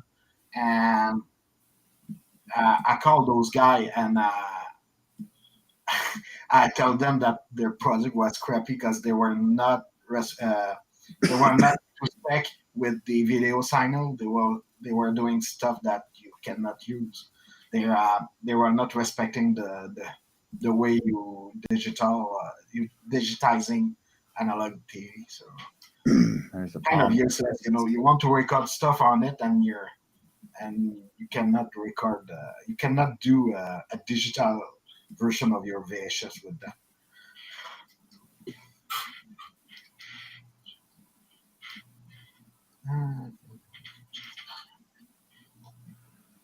So PAL was still a thing back then. Okay. Yeah. So the iPhone came to market in which year? 2008. 2008. And they invented the tablet because, Steve Jobs and all that. He invented the tablet. Even though, never mind 2003, we had this, right? Well, he technically invented it when he had his little Newton thing. Yeah, and I think that's debatable too, like whether The Apple Newton was a thing. Yeah. I think Apple didn't invent anything. They make everything useful, in fact. No, they refined the design so that people actually would want the product. If we think back to the MP3 player, Apple didn't invent that. No. I think it was ETI or what's the name of the company? Diamond something that has an MP3 player back then. I don't remember right off the top of my head. Sure, someone else could. The Rio. Or sorry, the MP Man F10. Those emission was crap, from what I understand. So you had the Rio, and then you had the MP Man. The real one, I think. But one thing is, the Diamond one was another one. Sorry, go ahead. Tower PCs were cheaper back then. And crap. No, they're not as they're crappier, but 700. Now a Tower PC is like over $1,000. And it was back then too. I don't know if that was with rebates or not. Like E-Machines was famous for that. Oh yeah, it's true. They were famous for a subpart computer that you cannot do any graphic on it. There's your webcam, Patrick. Kind of, but mine is kind of. It's Logitech and it's kind of black. I remember that packaging for Simpatico and Rogers. I had that box too, the one above. I should hook it up to. That booklet would come with your install, at least for the Rogers one. There's AOL, and then what's this one is? Oh, Rogers High Speed. Okay, yeah. I'm sure maybe we still have that packaging somewhere if I looked for it. There's your 56K modem. Yeah, those were good times. I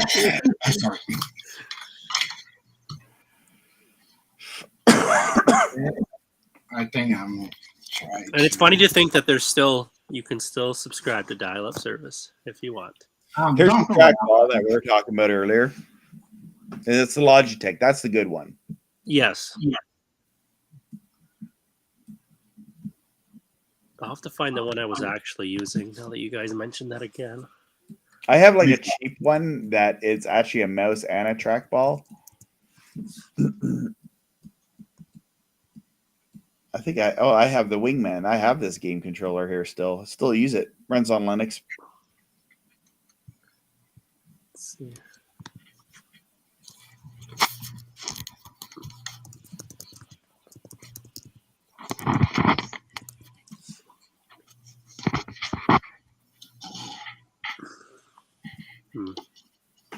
There's the PlayStation 2.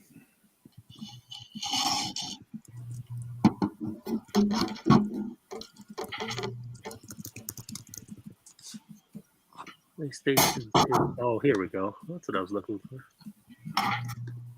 Why this was so hard to find. Commands plus.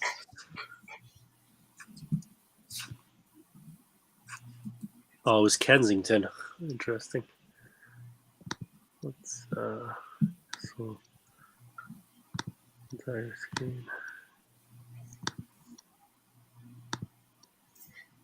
That's a great idea that you could pull out a Radio Shack in a catalog in the Canadian version.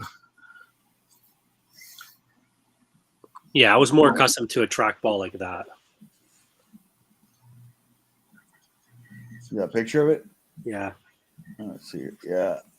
MP-Man F10. Oh, yeah, those ones, yeah. Kensington Expert Mouse. But I never managed to understand how you could use that. Back then, I had the 3-button mouse instead. I'm trying to think what computer had it integrated into it. It was definitely an MS-DOS. Oh, machine. I'm trying to think. It was an education. You might have had that in school. Yeah, you used the same thing as I did, but I don't know. No, I didn't have them. I heard about them. Was it Acorn? I don't know. I just remember it being integrated into it, and it was a little. It was about the same size, but it was a black ball. But it was definitely in my local school at the time. Ontario Education Computer. I'm trying to Google that. Maybe you'll jog my memory. Was it the 1990s or 80s? It would have been 1990s for me. Yeah. Well, see, back in the 90s, every icon. It was. I guess it would have been the 80s too, because the machine would have stayed in the library for a while. So maybe it's also the 80s. I'll bring it up here. This is it. It would definitely be the late 80s for me. Is that it? Hold on, let me switch back. Unisys icon. It had a trackball on it. Honestly, it looks very similar. I think the yellowing would be the one to the right, the Unisys one. No, I think the one you were originally viewing was the right one. Yeah, that one. Wow. I've not seen that in ages. Yeah, that was like in Ontario, and they didn't really work well, but they got a contract and they went ahead with it and bought up all these computers. Because that would have been for the main public board here. Would have had a ton of them. And the library was filled with at least 30 of them, that's for sure. Is that in the same school's era? library. That is. Is that in the same era as the BBC computer? Well, Robbie's saying that it was specifically for the education market. That's why we don't see it. Yeah, it was an educational computer, and yeah, it was one of those things. It was kind of a scandal because it didn't work as well as. I'll stop this. I got an image of my favorite mouse back then. As a graphic designer stuff. If you can. Come on. Was a picture watch? What's this deal?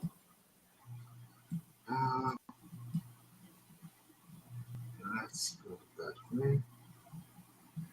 Can I show it?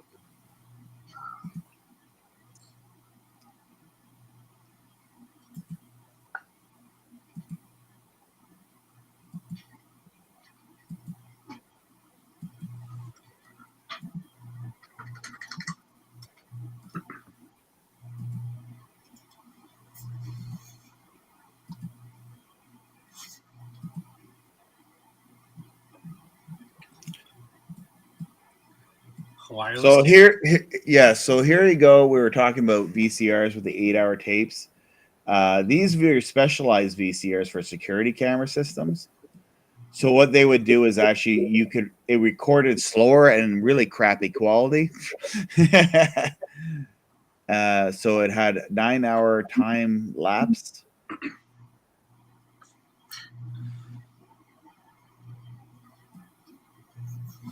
So if you want like super SLP mode on your VCR, this is probably the VCR for that, and really crappy quality. Well, I don't think does that record audio too. I don't think so. I don't think it did audio. No, It it could just be did, the video feed. yeah. From what I understand, what they could do is using the two. In fact, they double the length by not being interleaved. They show you a full progressive image, and they're not. They slice. They kind of slicing the interlace signal to do that. Okay, yeah, they'd have to do tricks to make the video. Yeah, the kind of tricks that are analog possible. Let's put it that way. Yeah. Now you can take with digital, you can make it as low quality as you want, and you can fit a ton of But the analog world, it's not that easy, you know. You can see on my screen, Robbie, the kind of mouse you used back then when you were doing 3D. So you can run your cell phone with a solar charger. Just stick it to the window. Yeah. Interesting. That will not work that good. It's funny how much the solar panels change in terms of how it looks, because that was the very, very old style of those photovoltaic panels. Yeah, they kind of crystally, you know, when you yeah. Now they're just like kind of a solid, very dark blue, if that. With more, they are putting more wattage than before, obviously. That too, for sure.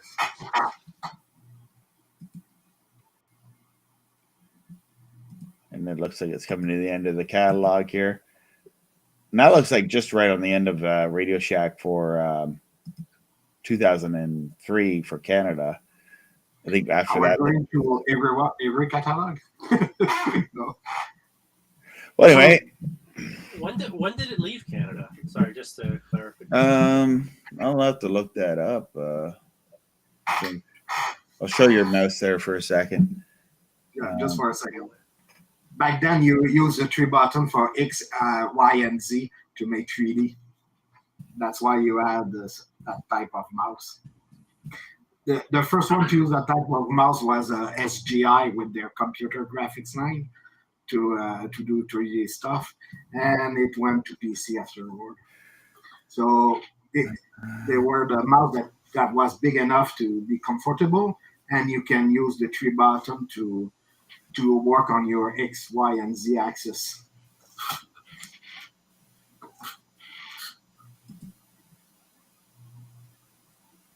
All right, bring this back up.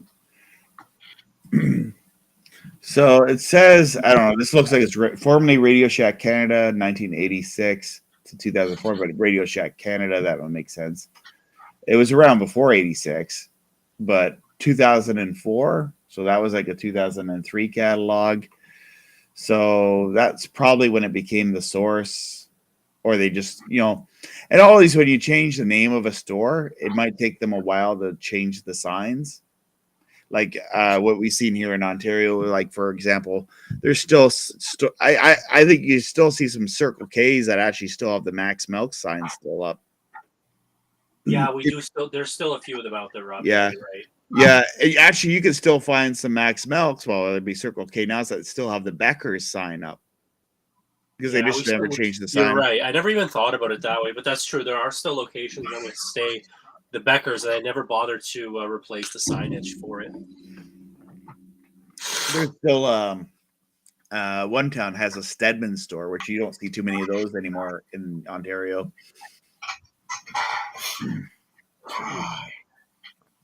How many IGAs are there left? That'd be another good question. How many IGAs left? Is that a thing too still? I saw a few of them. Never even thought about it. Google search. Well, that's like saying Nobbin Hills is still around, and that's not around.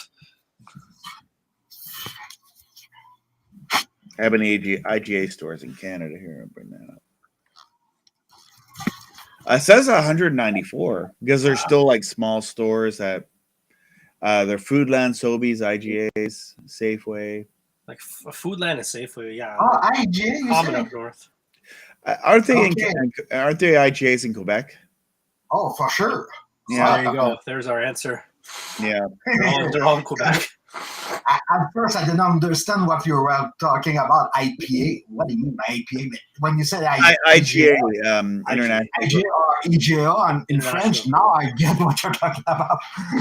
Yeah, there's still a lot of them. IGA, sure. supermarket retail. Founded in 1926. 96. There's another store that's yeah, because what I remember in my area, it became Loeb after it was IGA, because we had an IGA in Carleton Place, and then it became Loeb, and then it became Independent. Yeah. I could say that this one you're picking on is the newer design. Yeah, and it's obviously this one's in Quebec. See, BMO there, Yeah. or maybe not. Yeah, This looks French. Yeah. for sure. Anyway, guys, I'm gonna wrap up this live stream. Awesome. Yeah, I've been talking for 3 hours. Wow. Coughing. All right. Yeah. Program note. So I plan on doing a live again next Friday, and we'll just sort of talk about all things tech and just sort of Google things for you, whatever. Gotcha. That works. Yeah. All right.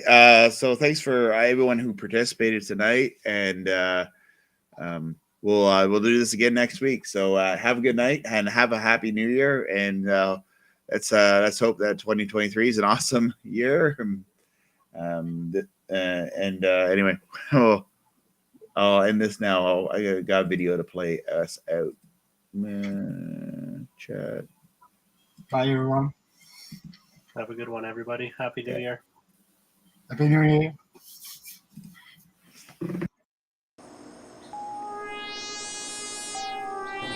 Hey! There's a UFO flying above your house! There's an ant-top UFO above your house! There's an ant-top UFO above your house! Ah! An alien! Ah! Ha ha ha ha ha!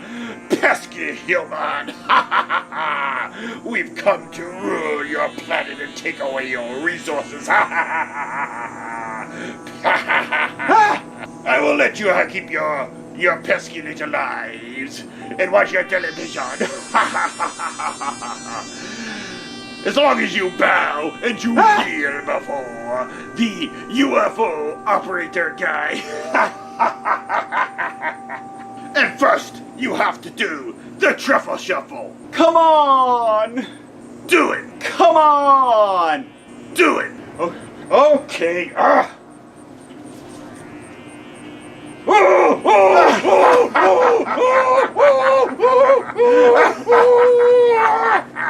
Atari. Beautiful. Hello, Anthony. How much did I save on using an antenna and satellite this month? About 160. Done. I don't have antenna or satellite TV, but cable company, find me money. I got you $1. Ooh, you almost had it. You gotta be quicker than that.